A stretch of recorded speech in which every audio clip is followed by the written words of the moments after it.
ਸਤਿ ਸ਼੍ਰੀ ਅਕਾਲ। ਮੈਂ ਹਾਂ ਪ੍ਰਵੀਨ ਸ਼ਰਮਾ ਤੇ ਤੁਸੀਂ ਜੁੜੇ ਹੋਏ ਹੋ ਪੰਜਾਬੀ ਰੇਡੀਓ USA ਦੇ ਨਾਲ ਤੇ ਲੈ ਕੇ ਹਾਜ਼ਰ ਹਾਂ ਪ੍ਰੋਗਰਾਮ ਖਬਰ ਤੇ ਨਜ਼ਰ।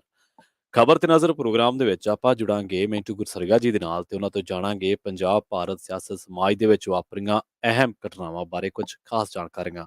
ਪਰ ਉਸ ਤੋਂ ਪਹਿਲਾਂ ਧੰਨਵਾਦ ਸਾਡੇ ਸਪਾਂਸਰਸ ਦਾ ਜਿਹੜੇ ਜ਼ਰੀਆ ਬਣਦੇ ਨੇ ਇਹਨਾਂ ਪ੍ਰੋਗਰਾਮਾਂ ਨੂੰ ਤੁਹਾਡੇ ਤੱਕ ਪਹੁੰਚਾਉਣ ਦਾ। ਖਾਲਸਾ ਇੰਸ਼ੋਰੈਂਸ ਏਜੰਸੀ ਵਾਲੇ ਪਿਛਲੇ ਕਈ ਦਹਾਕਿਆਂ ਤੋਂ ਇੰਸ਼ੋਰੈਂਸ ਦੇ ਵਿੱਚ ਵਧੀਆ ਸੇਵਾਵਾਂ ਦੇਣ ਦੇ ਲਈ ਜਾਣੇ ਜਾਂਦੇ ਨੇ। ਜੇਕਰ ਕਿਸੇ ਵੀ ਤਰ੍ਹਾਂ ਦੀ ਇੰਸ਼ੋਰੈਂਸ ਲੈਣੀ ਹੈ ਤਾਂ 408 272 2500 ਤੇ ਸੰਪਰਕ ਕਰ ਸਕਦੇ ਹੋ। ਟਰਕੀਆਨਾ ਇਮੀਗ੍ਰੇਸ਼ਨ ਲਾਅ ਫਰਮ ਵਾਲੇ ਜੇ ਟਰਕੀਆਨਾ ਇਮੀਗ੍ਰੇਸ਼ਨ ਬਾਬਤ ਤੁਹਾਡਾ ਕੋਈ ਸਵਾਲ ਹੈ, ਕੋਈ ਸਲਾਹ ਕਰਨੀ ਹੈ ਤਾਂ 415 909 0503 ਤੇ ਕੰਟੈਕਟ ਕੀਤਾ ਜਾ ਸਕਦਾ ਹੈ। Krishan Tanota, Yuba City, Baljinder Singh Nijjar Woodland, Paramjit Kaur Rangi Vacaville, Harnek Singh Pawla Indian cuisine Renton, Gurmeet Singh Dhian Kaur Samra Modesto, Jassi Gill plumbing ਵਾਲੇ, ਧਰਮ ਸਿੰਘ ਵਿਕਰਸਫੀਲਡ ਜੀਐਨ ਲਿਊ ਵਾਲੇ ਟਰੱਕ ਵਾਸ਼ ਕਰਦੇ ਨੇ, ਆਇਲ ਚੇਂਜ ਕਰਦੇ ਨੇ, 에ਅਰ ਬ੍ਰੇਕਾਂ ਦਾ ਕੰਮ ਤਸੱਲੀ ਬਖਸ਼ ਕਰਦੇ ਨੇ, ਨਵੇਂ ਪੁਰਾਣੇ ਟਾਇਰ ਵੀ ਲੈ ਸਕਦੇ ਹੋ।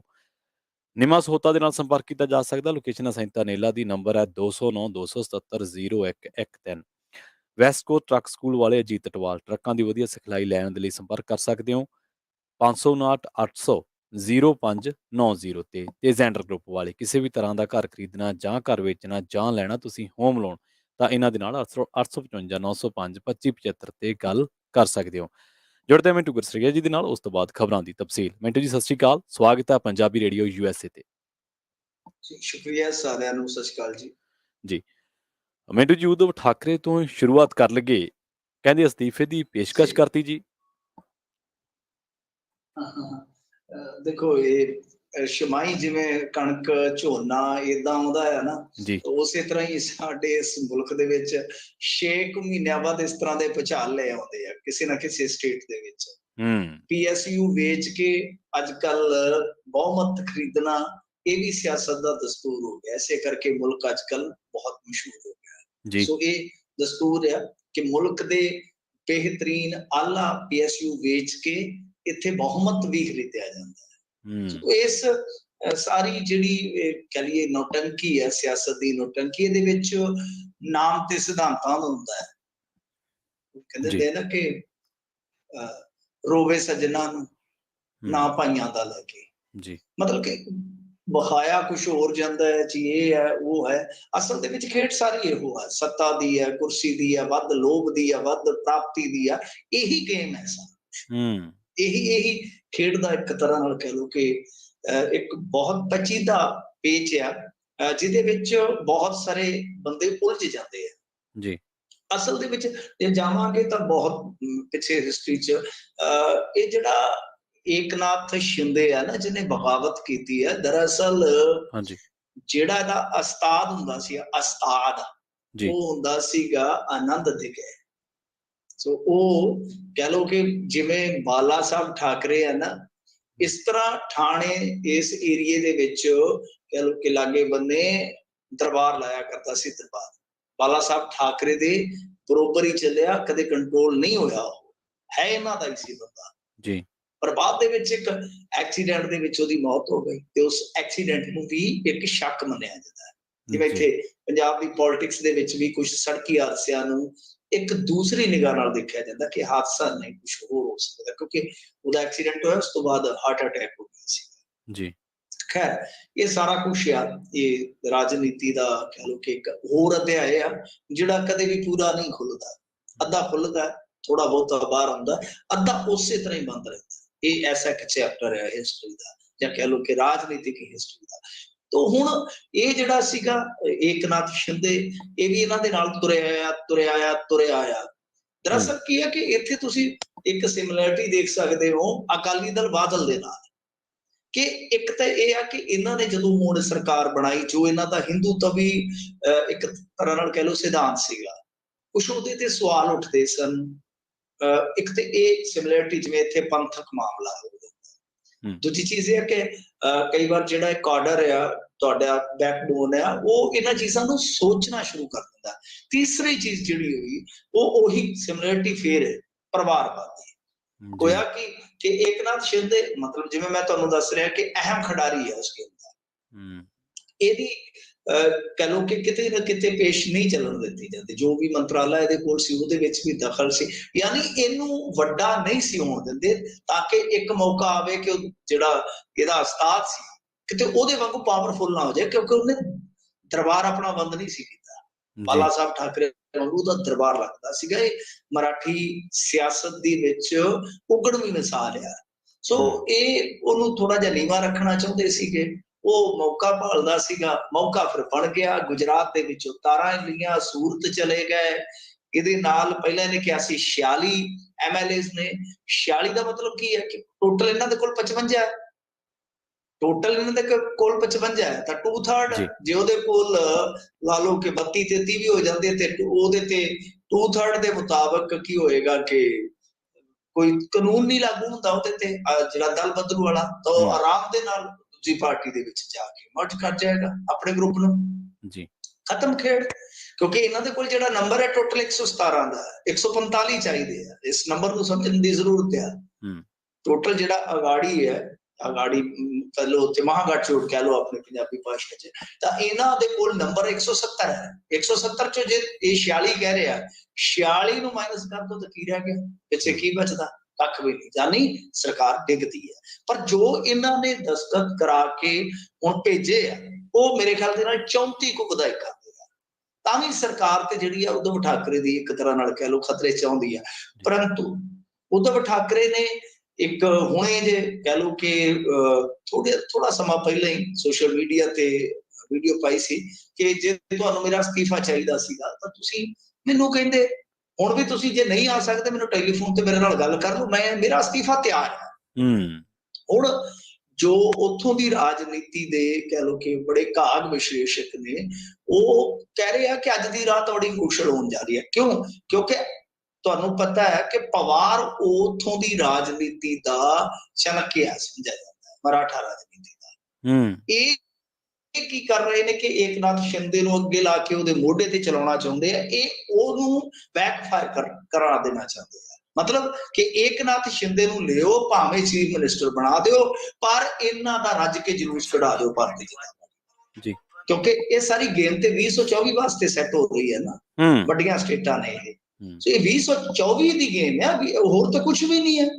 ਰਾਜ ਤੇ ਤਕਰੀਬਨ ਉਹਨਾਂ ਨੇ ਕਰ ਲਿਆ। ਹੁਣ ਉੱਥੇ ਕੀ ਰਹਿ ਗਿਆ? ਸਾਲ ਡੇਢ ਸਾਲ ਕੋਈ ਹੋਰ ਰਾਜ ਚੱਲ ਜਾਏਗਾ, ਕੋਈ ਵੱਡੀ ਗੱਲ ਨਹੀਂ ਹੈ। ਉਹ ਵੀ ਉਤਲ ਪੁਤਲ ਰਹੇਗੀ।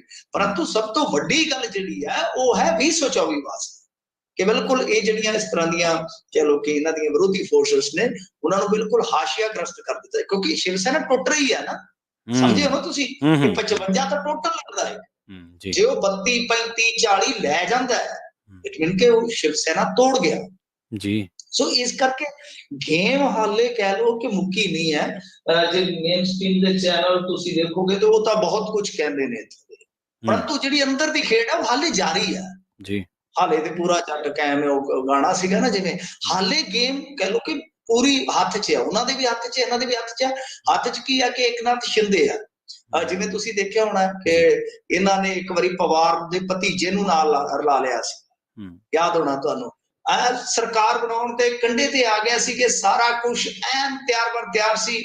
ਨਾਲ ਦੀ ਨਾਲ ਅਜੀਤ ਪਵਾਰ ਨੇ ਆਪਣੀ ਫੈਮਿਲੀ ਨੂੰ ਮੈਦਾਨ 'ਚ ਉਤਾਰਿਆ, ਕੁੜੀ ਨੂੰ ਉਤਾਰਿਆ, ਉਹਨੇ ਮਨਾ ਕੇ ਤੇ ਚਲੋ ਜੀ ਫਿਰ ਇਹਨਾਂ ਦੀਆਂ ਸੇਵੀਆਂ 'ਚ ਲੂਣ ਪਾ ਦਿੱਤਾ।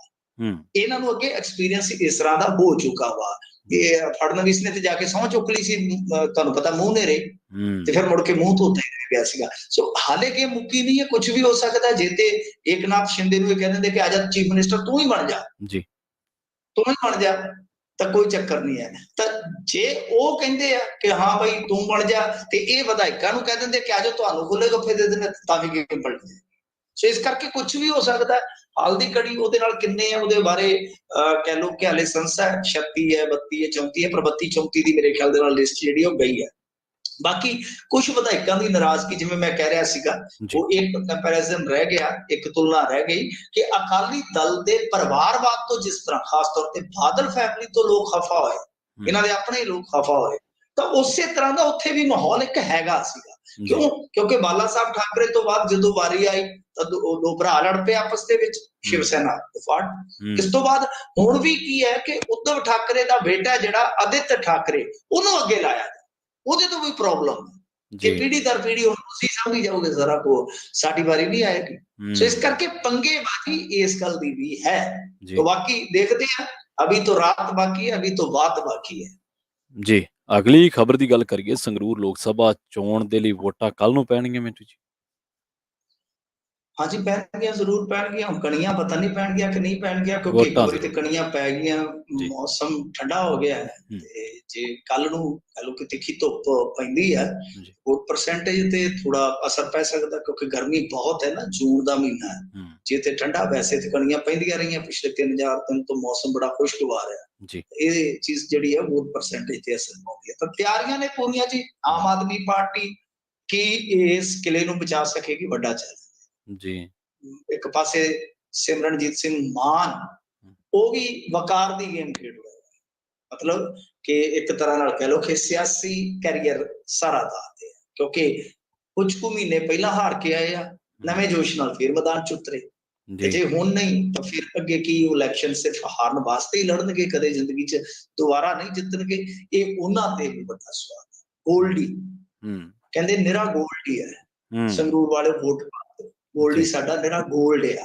ਜੀ ਹੁਣ ਉਹ ਗੋਲਡ 24 ਕੈਰਟ ਵਾਲਾ ਜਿਹੜਾ ਉਹ ਲੋਕਾਂ ਦੇ ਮਨਾਂ 'ਚ ਖਰਾ ਉਤਰਦਾ ਕਿ ਨਹੀਂ ਉਤਰਦਾ, ਇਹ ਦੇਖਣਾ ਹੋਵੇਗਾ। ਜੀ ਕਾਂਗਰਸ ਵੀ ਇੱਕ ਵੱਡੀ ਲੜਾਈ ਲੜ ਰਹੀ ਹੈ। ਉਹਨਾਂ ਨੂੰ ਪਤਾ ਕਿ ਜੇ ਅਸੀਂ ਪਛੜ ਗਏ, ਜੀ ਮਤਲਬ ਕਿ ਮੇਨ 2 'ਚ ਵੀ ਨਹੀਂ ਆਉਂਦੇ ਅਸੀਂ, ਜੀ ਤੇ ਫਿਰ 3 'ਚੋਂ ਨਾ 13 'ਚੋਂ ਹੀ ਨਾ ਹੋ ਜਾਵੇ ਸਾਡੇ ਨਾਲ ਕਿਸੇ ਸਾਹਮਣੇ। ਜੀ ਇਸ ਕਰਕੇ ਉਹ ਵੀ ਬਹੁਤ ਜ਼ਬਰਦਸਤ ਫਾਈਟ ਕਰ ਰਹੇ ਨੇ। ਸੋ ਇਹ ਹੂੰ 3 ਧਿਰਾਂ ਤੇ ਜਿਹੜੀਆਂ ਹੈਗੀਆਂ ਨੇ, ਕਹਿ ਲਓ ਕਿ ਪ੍ਰਮੁੱਖ ਤੌਰ ਤੇ ਨੇ ਸੁਰਖੀਆਂ 'ਚ।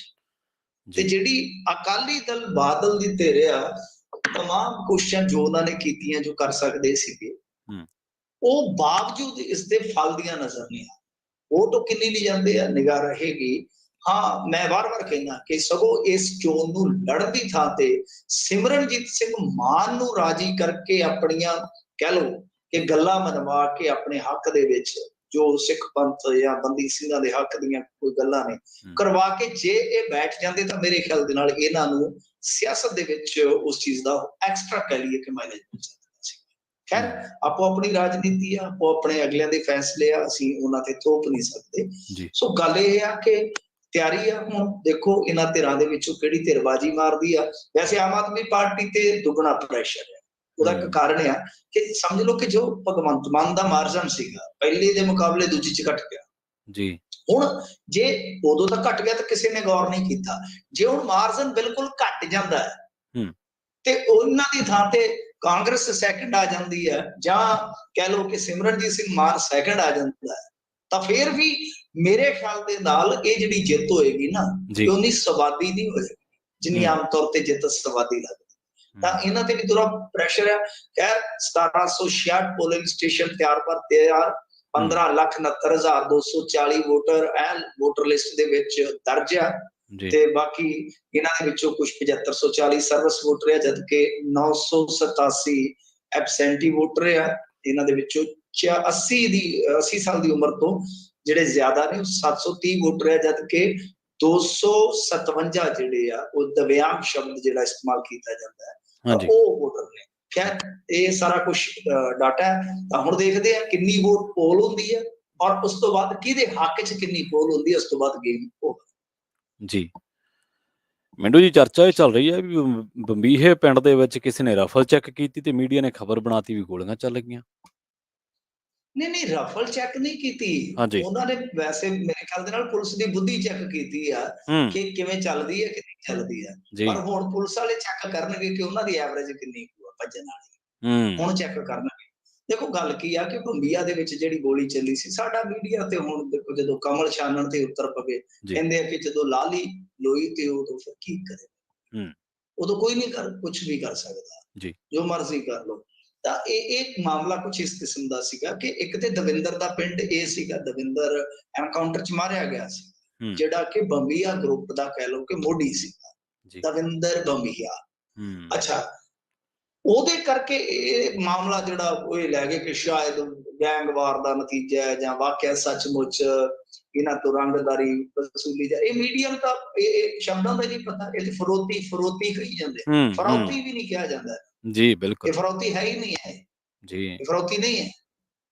ਵੱਡੇ ਵੱਡੇ ਪੁਲਿਸ ਅਧਿਕਾਰੀ ਕਹੀ ਜਾਂਦੇ ਸਾਡੇ ਫਰੋਤੀ ਕੀ ਹੁੰਦੀ ਹੈ ਯਾਰ? ਫਰੌਤੀ। ਔਰ ਫਰੌਤੀ ਹੁੰਦੀ ਹੈ ਜਦੋਂ ਕੋਈ ਜੀ ਚੁੱਕ ਕੇ ਤੇ ਕਹਿੰਦੇ ਆ ਕਿ ਲਿਆ ਇੰਨਾ ਪੈਸਾ।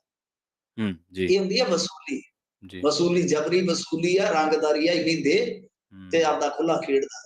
ਤਾਂ ਗੱਲ ਇਹ ਆ ਕਿ ਜਦੋਂ ਫਾਇਰਿੰਗ ਹੋਈ, ਸਾਡੇ ਵਰਗਿਆਂ ਨੇ ਤੇ ਉਦੋਂ ਵੀ ਵੇਖਿਆ ਵੀ ਕਿਸਾਨ ਤੋਂ ਯਾਰ ਕੀ ਲੈਣਾ ਕਿਸੇ ਨੇ। ਲਿਮਟ ਆਪਦੀਆਂ ਬਣੂ ਕੇ ਤੇ ਸ਼ਾਦੀ ਵਿਆਹ ਕਰਦੇ ਨੇ, ਕੋਠੀ ਕਾਠੀ ਵੀ ਤਗੜੀ ਵੇਖ ਕੇ ਤੇ ਉਹ ਪਿੱਛੇ ਕੋਠੀ ਦੇ ਇੱਕ ਕੋਠੇ ਦੇ ਕੋਨੇ ਦੇ ਵਿੱਚ ਪੇਪਰ ਪਏ ਹੁੰਦੇ ਨੇ ਅੱਬਾ ਕਿਆ ਕਿਸ਼ਤਾਂ ਭਰਨੀਆਂ ਨੇ। ਸੋ ਕਹਿਣ ਦਾ ਮਤਲਬ ਇਹ ਆ ਕਿ ਮੈਨੂੰ ਲੱਗਿਆ, ਜਿੰਨਾ ਕੁ ਮੇਰਾ ਤਜਰਬਾ ਜ਼ਿੰਦਗੀ ਦਾ, ਕਿ ਯਾਰ ਇਸ ਤਰ੍ਹਾਂ ਨਹੀਂ ਕੋਈ ਕਰਦਾ ਕਿ ਕਿਸਾਨ ਜਾਂ ਮਜ਼ਦੂਰ ਦਾ ਖੂਨ ਚੂਸਣ ਲੱਗ ਪਵੇ। ਇਹ ਤੇ ਆਂਦੇ ਆ। ਤਾਂ ਉਸ ਤੋਂ ਬਾਅਦ ਫਿਰ ਇਹ ਕਹਾਣੀ ਕਹਿ ਲਓ ਕਿ ਹੁਣੀ ਮੋੜ ਲੈਂਦੀ ਹੈ। ਹੁਣੀ ਮੋੜ ਇਉਂ ਲੈਂਦੀ ਹੈ ਕਿ ਪੁਲਿਸ ਜੋ ਛਾਨਬੀਨ ਕਰਦੀ ਹੈ ਉਹਦੇ ਚ ਇਹ ਨਿਕਲਦਾ ਹੈ ਕਿ ਅਸਲ ਚ ਇਹ ਫੈਮਿਲੀ ਦਾ ਕੋਈ ਮੈਂਬਰ ਜਾ ਰਿਹਾ ਸੀ ਬਾਹਰ, ਤੇ ਪਿੱਛੋਂ ਕਹਿੰਦਾ ਚਲ ਤੁਹਾਡੀ ਸਿਕਿਉਰਿਟੀ ਦਾ ਇੰਤਜ਼ਾਮ ਕਰ ਜਾਵਾਂ, ਆਪ ਹੀ ਜੁਗਾੜ ਕਰਕੇ ਫਾਇਰਿੰਗ ਕਰ ਦਿੱਤੀ। ਫਾਇਰਿੰਗ ਕਰ ਦਿੱਤੀ, ਪੁਲਿਸ ਨੇ ਹੁਣ ਸਾਰਾ ਕੁਝ ਲੱਭ ਲਿਆ। ਮਤਲਬ ਕਿ ਉਲਟਾ ਪਰਚਾ ਇਹਨਾਂ ਤੇ ਹੋ ਗਿਆ ਕਿ ਆਪਣਾ ਆਰਮ ਲਾਇਸੈਂਸ ਬਣਾਉਣ ਵਾਸਤੇ ਖੁਦ ਹੀ ਫਾਇਰਿੰਗ ਕਰ ਦਿੱਤੀ ਔਰ ਖੁਦ ਕਾਲਿੰਗ ਵੀ ਕੀਤੀ, ਕਿਉਂਕਿ ਉਹ ਬਾਈ ਜਿਹੜਾ ਸੀਗਾ ਬੜਾ ਹੀ ਸਿਆਣਾ ਸੀਗਾ, ਬੰਬੀਹੇ ਵਾਲਾ ਬਾਈ। ਤਾਂ ਉਹ ਮਤਲਬ ਕਿ ਸਕਰੀਨ ਸ਼ਾਟ ਜਿਹੜੇ ਆਏ ਹੋਏ ਸੀਗੇ WhatsApp ਕਾਲ ਦੇ, ਉਹ ਦਿਖਾ ਰਿਹਾ ਸੀ ਪ੍ਰਿੰਟ ਆਊਟ। ਇਹਦਾ ਮਤਲਬ ਕਿ ਕਾਲ ਵੀ ਉਹਨੇ ਕਰਾਈ ਕਿਸੇ ਤੋਂ, ਏਡੇ ਤਕੜੇ ਜਗਾੜ। ਤਾਂ ਇਹਦਾ ਮਤਲਬ ਇੱਕ ਹੋਰ ਨਿਕਲਦਾ, ਜਿਹੜੇ ਇਹ ਥ੍ਰੈਟ ਕਾਲ ਆ ਰਹੇ ਨੇ ਬਾਹਰੋਂ, ਹੋ ਸਕਦਾ ਕਈਆਂ ਨੂੰ ਤੇ ਨਿੱਜੀ ਰੰਜਿਸ਼ ਦੇ ਚਲਦੇ ਹੀ ਲੋਕ ਕਰਵਾ ਦਿੰਦੇ ਹੋਣ ਕਿ ਤੂੰ ਤੇ ਬਾਹਰ ਬੈਠਾ ਤੂੰ ਕੋਈ ਨੰਬਰ ਇੱਧਰੋਂ, ਮੈਨੂੰ ਤੇ ਪਤਾ ਨਹੀਂ ਕੀ ਜਗਾੜ ਚੱਲਦਾ ਹੈ ਕਿ ਤੂੰ ਇੰਟਰਨੈਟ ਕਾਲ ਹੀ ਕਰਦੇ, ਕੋਈ ਚੱਕਰ ਨਹੀਂ ਹੈਗਾ। ਆਪੇ ਡਰਦਾ ਮਾਰਾ ਕੋਈ 4 ਦਿਨ ਉੱਥੇ ਲੁਕਿਆ ਰਹੂਗਾ। ਸੋ ਆਹ ਜਿਹੜੀ ਕਹਾਣੀ ਚੱਲਦੀ ਪਈ ਹੈ ਤੇ ਜੱਗੋ 13ਵੀਂ ਹੈ। ਖੈਰ ਹੁਣ ਬੰਬੀਹੇ ਵਾਲੇ ਬਾਈ ਦਾ ਬੰਬੀਹਾ ਬੋਲੇਗਾ ਉੱਥੇ ਥਾਣੇ ਦੇ ਵਿੱਚ। ਸੋ ਇਹ ਬਹੁਤ ਗਲਤ ਹਰਕਤ ਹੈ, ਬਹੁਤ ਗਲਤ ਹਰਕਤ ਹੈ, ਕਿਉਂਕਿ ਜਦੋਂ ਇਸ ਤਰ੍ਹਾਂ ਦਾ ਝੂਠ ਪਸਰਦਾ, ਜਦੋਂ ਇਸ ਤਰ੍ਹਾਂ ਦੀਆਂ ਫਰਾਡ ਕਾਲਿੰਗ ਹੋਣੀਆਂ ਸਟਾਰਟ ਹੋ ਜਾਂਦੀਆਂ, ਵਿੱਚ ਸੱਚੀ ਕਿਸੇ ਨੂੰ ਇਸ ਤਰ੍ਹਾਂ ਹੋ ਗਿਆ, ਮਿਸਹੈਪਨਿੰਗ ਕੋਈ ਹੋ ਗਈ, ਤੇ ਉਹਦਾ ਤੇ ਪਤਾ ਹੀ ਨਹੀਂ ਲੱਗਣਾ। ਬਿਲਕੁਲ। ਮੂਸੇਵਾਲਾ ਕਤਲकांड ਤੋਂ ਪਹਿਲਾਂ ਜਿਹੜੀ ਤੁਸੀਂ ਚੈਟ ਦੀ ਗੱਲ ਕਰਕੇ ਹਟਿਆ, ਉਹਦੇ ਨਾਲ ਦੀ ਖਬਰ ਹੈ ਇਨਕ੍ਰਿਪਟਡ ਚੈਟ। ਹਾਂਜੀ, ਇਨਕ੍ਰਿਪਟਡ ਚੈਟ ਦਾ ਕਹਿ ਲਓ ਕਿ ਹੁਣ ਬੜਾ ਚਰਚਾ ਹੈ। ਦੇਖੋ ਦਿੱਲੀ ਪੁਲਿਸ ਜਿਹੜੀ ਕਿ ਇਸ ਮਾਮਲੇ ਦੇ ਵਿੱਚ ਸਾਰੀ ਲੈ ਗਈ, ਤੁਹਾਨੂੰ ਪਤਾ ਸ਼ਾਬਾਸ਼ੀ ਲੈ ਗਈ, ਸ਼ੂਟਰ ਉਹਨਾਂ ਨੇ ਫੜ ਲਏ। ਜਿਹੜੇ ਉਹਨਾਂ ਦੇ ਹੈਗੇ ਨੇ ਨਾ CP ਸਪੈਸ਼ਲ ਸੈੱਲ ਦੇ, ਉਹ ਵਾਰ-ਵਾਰ ਇੱਕ ਗੱਲ ਕਹਿ ਰਹੇ। ਦੇਖੋ ਹੁਣ ਸਾਨੂੰ ਜਿਹੜੀਆਂ ਤਾਂ ਥਿਊਰੀਆਂ ਹੁੰਦੀਆਂ ਨੇ ਸਾਡੀਆਂ, ਜਾਂ ਕਹਿ ਲਓ ਕਿ ਫੇਸਬੁੱਕੀ ਥਿਊਰੀਆਂ ਨੇ, ਇਹ ਜੀ ਸਟੇਟ ਦਾ ਕੰਮ ਹੈ, ਏਜੰਸੀਆਂ ਦਾ ਕੰਮ ਹੈ, ਉਹ ਤਾਂ ਉਹਨਾਂ ਦੀ ਆਜ਼ਾਦੀ, ਜੋ ਮਰਜ਼ੀ ਕਹੀ ਜਾਏ। ਬਟ ਗੱਲ ਕੀ ਹੈ ਕਿ ਜਿਹੜਾ ਹੁਣ ਏਡਾ ਕਹਿ ਲਓ ਕਿ ਵੱਡਾ ਅਫਸਰ ਕੋਈ ਗੱਲ ਕਰ ਰਿਹਾ ਹੈ, ਤਾਂ ਉਹਨੂੰ ਸਿਰਫ ਆਪਾਂ ਇਹ ਕਹਿ ਕੇ ਰੱਦ ਨਹੀਂ ਕਰ ਸਕਦੇ ਕਿ ਬਿਲਕੁਲ ਇਹਨਾਂ ਦਾ ਤਾਂ ਕੰਮ ਹੀ ਇਹ ਹੈ। ਉੱਥੇ ਉਹ ਇੱਕ ਗੱਲ ਵਾਰ-ਵਾਰ ਕਹਿ ਰਿਹਾ ਹੈ ਕਿ ਅਸਲ ਦੇ ਵਿੱਚ ਇਹਨਾਂ ਦੀ ਪਹਿਲਾਂ ਵੀ ਕਾਲਿੰਗ ਹੋਈ ਹੈ ਤੇ ਕੰਮ ਕਰਨ ਤੋਂ ਬਾਅਦ ਵੀ ਕਾਲਿੰਗ। ਮਤਲਬ ਕਿ ਜਿਹੜੀ ਕਾਲਿੰਗ ਦਾ ਹਿਸਟਰੀ ਹੈਗੀ ਆ ਉਹ, ਕਿਉਂਕਿ ਵੇਖੋ ਇਹ ਕੁਝ ਹੈਗੀਆਂ ਨੇ ਐਪਸ ਇਦਾਂ ਦੀਆਂ, ਚਲੋ ਆਪਾਂ ਨਾਂ ਨਹੀਂ ਲੈਂਦੇ ਇੱਥੇ ਤੇ ਨਾਂ ਵੀ ਮੈਂਸ਼ਨ ਹੋਏਗਾ ਰਿਪੋਰਟ ਦੇ ਵਿੱਚ, ਕਿ ਉਹ ਮਤਲਬ ਕਿ ਇਸ ਤਰ੍ਹਾਂ ਦੀਆਂ ਹੁੰਦੀਆਂ। ਇਨਕ੍ਰਿਪਟਡ ਚੈਟ ਤੋਂ ਭਾਵ ਕੀ ਹੈ ਕਿ ਕੋਈ ਤੀਜਾ ਨਹੀਂ ਪੜ੍ਹ ਸਕਦਾ, ਕੋਈ ਥਰਡ ਪਾਰਟੀ ਨਹੀਂ। ਪਰ ਇਸ ਤਰ੍ਹਾਂ ਦੀ ਟੈਕਨੋਲੋਜੀ ਮੌਜੂਦ ਆ ਕਿ ਉਹ ਚੈਟ ਜਿਹੜੀ ਆ ਉਹ ਲੱਭ ਲੈਂਦੇ ਆ, ਪੜ੍ਹ ਵੀ ਲੈਂਦੇ ਆ, ਸਾਰਾ ਕੁਝ ਹੋ ਜਾਂਦਾ। ਪੁਲਿਸ ਦੇ ਕੋਲ ਬਥੇਰੇ ਰਾਹ ਨੇ, ਇਹਨਾਂ ਦੇ ਕੋਲ ਤੇ ਤੁਹਾਨੂੰ ਪਤਾ ਇਜ਼ਰਾਈਲ ਹੈਗਾ, ਪੈਗਾਸਸ ਵੀ ਹੈਗਾ, ਇਹ ਵੀ ਠੋਕ ਦਿੰਦੇ ਆ, ਟੈਕਨੋਲੋਜੀ ਬਹੁਤ ਇਹਨਾਂ ਦੇ ਕੋਲ। ਤਾਂ ਖੈਰ ਇਹ ਜਿਹੜੀ ਗੱਲ ਕਰ ਰਹੇ ਆ ਹੁਣ, ਉਹਦੇ ਬਾਰੇ ਚਰਚਾ ਹੋ ਰਹੀ ਹੈ ਕਿ ਵਾਕਿਆ ਕੁਝ ਆਇਆ, ਜਿਵੇਂ ਇੱਕ ਐਪ ਤੇ ਆਈਡੀਆਂ ਬਣ ਜਾਂਦੀਆਂ, ਉਸ ਤਰ੍ਹਾਂ ਦੀਆਂ 2 ਆਈਡੀਆਂ ਸੀਗੀਆਂ, ਇੱਕ ਸਾਹਿਲ ਦੇ ਨਾਮ ਤੇ, ਇੱਕ ਕਿਸੇ ਸਲੋਗਨ ਦੇ ਨਾਮ ਤੇ, ਜਿਹੜੀ ਕਿ ਉਹ ਨੰਬਰ ਵੀ ਦਿੱਤਾ ਹੋਇਆ ਰਿਪੋਰਟ ਦੇ ਵਿੱਚ +1 ਤੇ ਪਿੱਛੇ ਕੋਈ 104 ਲੱਗਦਾ। ਸੋ ਕਹਿਣ ਦਾ ਮਤਲਬ ਇਹ ਹੈ ਕਿ ਬਹੁਤ ਹੱਦ ਤੱਕ ਇਹਨਾਂ ਨੇ ਇਹ ਮਸਲਾ ਜਿਹੜਾ ਉਹ ਆਪਣਾ ਸੁਲਝਾ ਲੈਣ ਦਾ ਦਾਅਵਾ ਕੀਤਾ। ਸੋ ਇਸ ਕਰਕੇ ਜਿਹੜੀ ਇਹਨਾਂ ਦੀ ਆਫੀਸ਼ੀਅਲ ਸਟੇਟਮੈਂਟ ਹੈ, ਆਫੀਸ਼ੀਅਲ ਸਟੇਟਮੈਂਟ ਰਹੇਗੀ, ਕਿਉਂਕਿ ਆਫੀਸ਼ੀਅਲ ਸਟੇਟਮੈਂਟ ਦੇ ਵਿੱਚ ਸਪੈਸ਼ਲ ਸੈੱਲ ਦੇ CP ਨੇ ਕਿਹਾ ਕਿ ਦੇਖੋ ਇਹ ਸਾਰਾ ਕੁਝ ਕਰਨ ਤੋਂ ਬਾਅਦ ਇਹਨਾਂ ਨੇ ਕਾਲ ਕੀਤੀ ਹੈ ਕਿ ਕੰਮ ਹੋ ਗਿਆ ਜੀ। ਉਹ ਕਹਿੰਦੇ ਕਿ ਇਸੇ ਤਰ੍ਹਾਂ ਹੀ ਸਾਡੀ ਜਿਹੜੀ ਕਹਿ ਲਓ ਕਿ ਟੈਕਨੀਕਲ ਟੀਮ ਸੀਗੀ ਨਾ, ਉਹਨਾਂ ਨੇ ਇਨਪੁਟ ਲੈ ਕੇ ਕਿਹੜੀ ਥਾਂ ਤੋਂ ਗਾਂ ਤੁਰੇ ਗਏ ਤੇ ਪਿੱਛੇ ਅਸੀਂ ਤੁਰੇ ਗਏ, ਤਾਂ ਮੁੰਦਰਾ ਤੇ ਜਾ ਕੇ ਅਸੀਂ ਇਹਨਾਂ ਨੂੰ ਫੜਿਆ ਤੜਕੇ 6 ਵਜੇ। ਇਹਨਾਂ ਦੇ ਕੋਲ ਕੋਈ ਹਥਿਆਰ ਨਹੀਂ ਸੀ, ਇੱਕ ਘਰ 'ਚ ਰਹਿ ਰਹੇ ਸੀ, ਕਿਉਂਕਿ ਬਹੁਤ ਸਾਰੀਆਂ ਥਿਊਰੀਆਂ ਉੱਠ ਰਹੀਆਂ ਨੇ ਨਾ ਜੀ ਕਿ ਜੀ। ਜੇ ਇਹਨਾਂ ਦੇ ਕੋਲ ਹਥਿਆਰ ਸੀਗੇ ਤੇ ਬਈ ਇਹਨਾਂ ਚਲਾਏ ਕਿਉਂ ਨਹੀਂ? ਇਹ ਉੱਥੇ ਸਰਹੱਦ ਰੱਖ ਕੇ ਘਰਾੜੇ ਮਾਰਦੇ ਪਏ ਸੀਗੇ। ਉਹ ਕਹਿੰਦੇ ਕਿ ਨਹੀਂ, ਹਥਿਆਰ ਹਰਿਆਣੇ 'ਚ ਹੀ ਛੱਡ ਗਏ ਸੀ। ਆਪ ਇਹ ਟਰੱਕਾਂ ਤੇ ਸੌਂਦੇ ਕਰਦੇ ਵੀ ਉੱਥੇ ਗਏ ਨੇ, ਉੱਥੇ ਅਸੀਂ ਪਿੱਛੇ ਪਹੁੰਚ ਗਏ ਤੇ ਇੱਕ ਦਾਵਾ ਹੋਰ ਕੀਤਾ ਤਾਜ਼ਾ ਤਰੀਨ ਉਹਨਾਂ ਨੇ। ਜੀ। ਉਹਨਾਂ ਕਿਹਾ ਕਿ ਗੱਲ ਇਹ ਆ ਕਿ ਅਸੀਂ 2 ਦਿਨ ਲੇਟ ਹੋ ਗਏ, 1-2 ਦਿਨ, ਕਿਉਂਕਿ ਜਿਹੜਾ ਪ੍ਰਿਯਵਰਤ ਫੌਜੀ ਸੀ ਇਹ ਫੜਿਆ ਇਸ ਕਰਕੇ ਗਿਆ ਕਿਉਂਕਿ ਇਹ ਵੈਸੇ ਤੇ ਮਾਸਕ ਲਾ ਕੇ ਘੁੰਮ ਰਹੇ ਸੀ। ਇਹਨੇ ਕੁਝ ਥਾਵਾਂ ਤੇ ਆਪਣਾ ਮਾਸਕ ਉਤਾਰਿਆ ਤੇ ਜਿਹੜੇ 2 ਨਾਲ ਦੇ ਸੀਗੇ, ਇੱਕ ਕੋਈ ਮੁੰਡੀ ਤੇ ਇੱਕ ਸਹਿਰਸਾ, ਉਹਨਾਂ ਨੂੰ ਪਤਾ ਲੱਗਿਆ ਕਿ ਜਿਸ ਤਰ੍ਹਾਂ ਦਿਲਬਦੀ ਕਰੀ ਜਾਂਦਾ ਸਾਡਾ ਟਾਈਮ ਥੋੜਾ ਹੀ ਹੈ, ਉਹ 2 ਉੱਥੋਂ ਨਿਕਲ ਗਏ ਨੇ ਸਿਰਫ 1-2 ਦਿਨ ਪਹਿਲਾਂ। ਕਿਉਂ ਕਹਿੰਦੇ ਕਿ ਅਸੀਂ ਸਾਰੇ ਹੀ ਇੱਥੇ ਜੋ ਬੁਲਾਏ ਸੀਗੇ। ਤਾਂ ਖੈਰ ਇਹ ਉਹਨਾਂ ਦੀ ਅਫੀਸ਼ੀਅਲ ਸਟੇਟਮੈਂਟ ਹੈ, ਕਿਸੇ ਨੇ ਮੰਨਣੀ ਹੈ ਮੰਨ ਸਕਦਾ, ਕਿਸੇ ਨੇ ਨਹੀਂ ਮੰਨਣੀ, ਬਈ ਉਹ ਉਹਦੇ ਤੇ ਕਾਊਂਟਰ ਆਰਗੂਮੈਂਟ ਤੇ ਆ ਹੀ ਜਾਣੇ ਆ। ਖੈਰ ਇਹ ਸਾਰਾ ਕੁਛ ਹੈ ਜੀ। ਇਸ ਟਾਈਮ ਜੇ ਆਪਾਂ ਦੇਖੀਏ ਇੱਕ ਵੱਡੀ ਖਬਰ ਹੋ ਰਿਹਾ ਕਿ ਲਾਰੈਂਸ ਦੇ ਵਕੀਲ ਨੇ ਦਾਅਵਾ ਕੀਤਾ ਕਿ ਮੇਰੇ ਕਲਾਇੰਟ ਤੇ ਬਹੁਤ ਜ਼ਿਆਦਾ ਤਸ਼ੱਦਦ ਕੀਤਾ ਜਾ ਰਿਹਾ ਹੈ, ਮਤਲਬ ਕਿ 3rd ਡਿਗਰੀ ਦਾ ਇਸਤੇਮਾਲ ਕੀਤਾ ਜਾ ਰਿਹਾ ਹੈ ਤੇ ਅਸੀਂ ਜਲਦੀ ਸੁਪਰੀਮ ਕੋਰਟ 'ਚ ਮੂਵ ਹੋਵਾਂਗੇ ਇਸ ਖਿਲਾਫ। ਜੀ ਜੀ ਜੀ। ਇੱਕ ਹੋਰ ਅਫਸਰ ਰਿਸ਼ਵਤ ਲੈਂਦਾ ਕਾਬੂ ਕੀਤਾ ਮਿੰਟੂ ਜੀ। ਅਫਸਰਾਂ ਤੇ ਬੜੀ ਇਹਨਾਂ ਨੇ ਹੱਲਾ ਬੋਲਿਆ ਐਕਤੀ। ਸਾੜ ਸਤੀ ਚੱਲਦੀ ਹੈ ਜੀ, ਅਫਸਰਾਂ ਤੇ ਵੀ ਕਾਂਗਰਸੀਆਂ ਤੇ ਵੀ।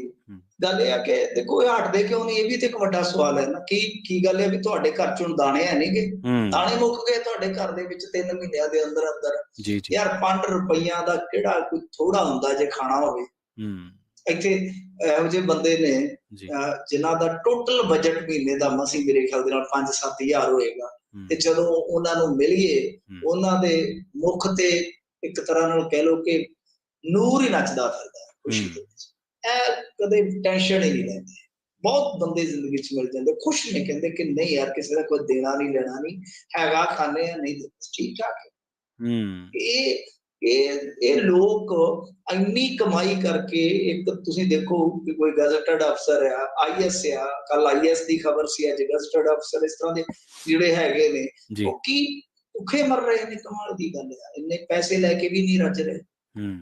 ਹੁਣ ਦੇਖੋ ਪਹਿਲੀ ਗੱਲ ਤੇ ਇੱਕ ਹੋਰ ਆ, ਇਹ ਜਿਹੜਾ ਬੰਦਾ ਫੜਿਆ 15,000 ਰੁਪਏ ਦੀ ਰਕਮ ਦੇ ਨਾਲ, ਸਮਰਾਲੇ ਵਾਲੇ ਜਿਹੜੇ MLA ਆ ਜਗਤਾਰ ਸਿੰਘ ਦਿਆਲਪੁਰਾ, ਉਹਨਾਂ ਨੇ ਸਾਰਾ ਟਰੈਪ ਲਵਾਇਆ ਸੀ ਕਿਉਂਕਿ ਕਿਸੇ ਤੋਂ ਪੈਸਾ ਮੰਗਿਆ ਜਾ ਰਿਹਾ ਸੀਗਾ 40,000 ਰੁਪਇਆ ਕਾਨੂੰ ਬੋਲ ਤਕਸੀਮ ਤੇ ਦਖਲ ਵਾਰੰਟ ਲਈ।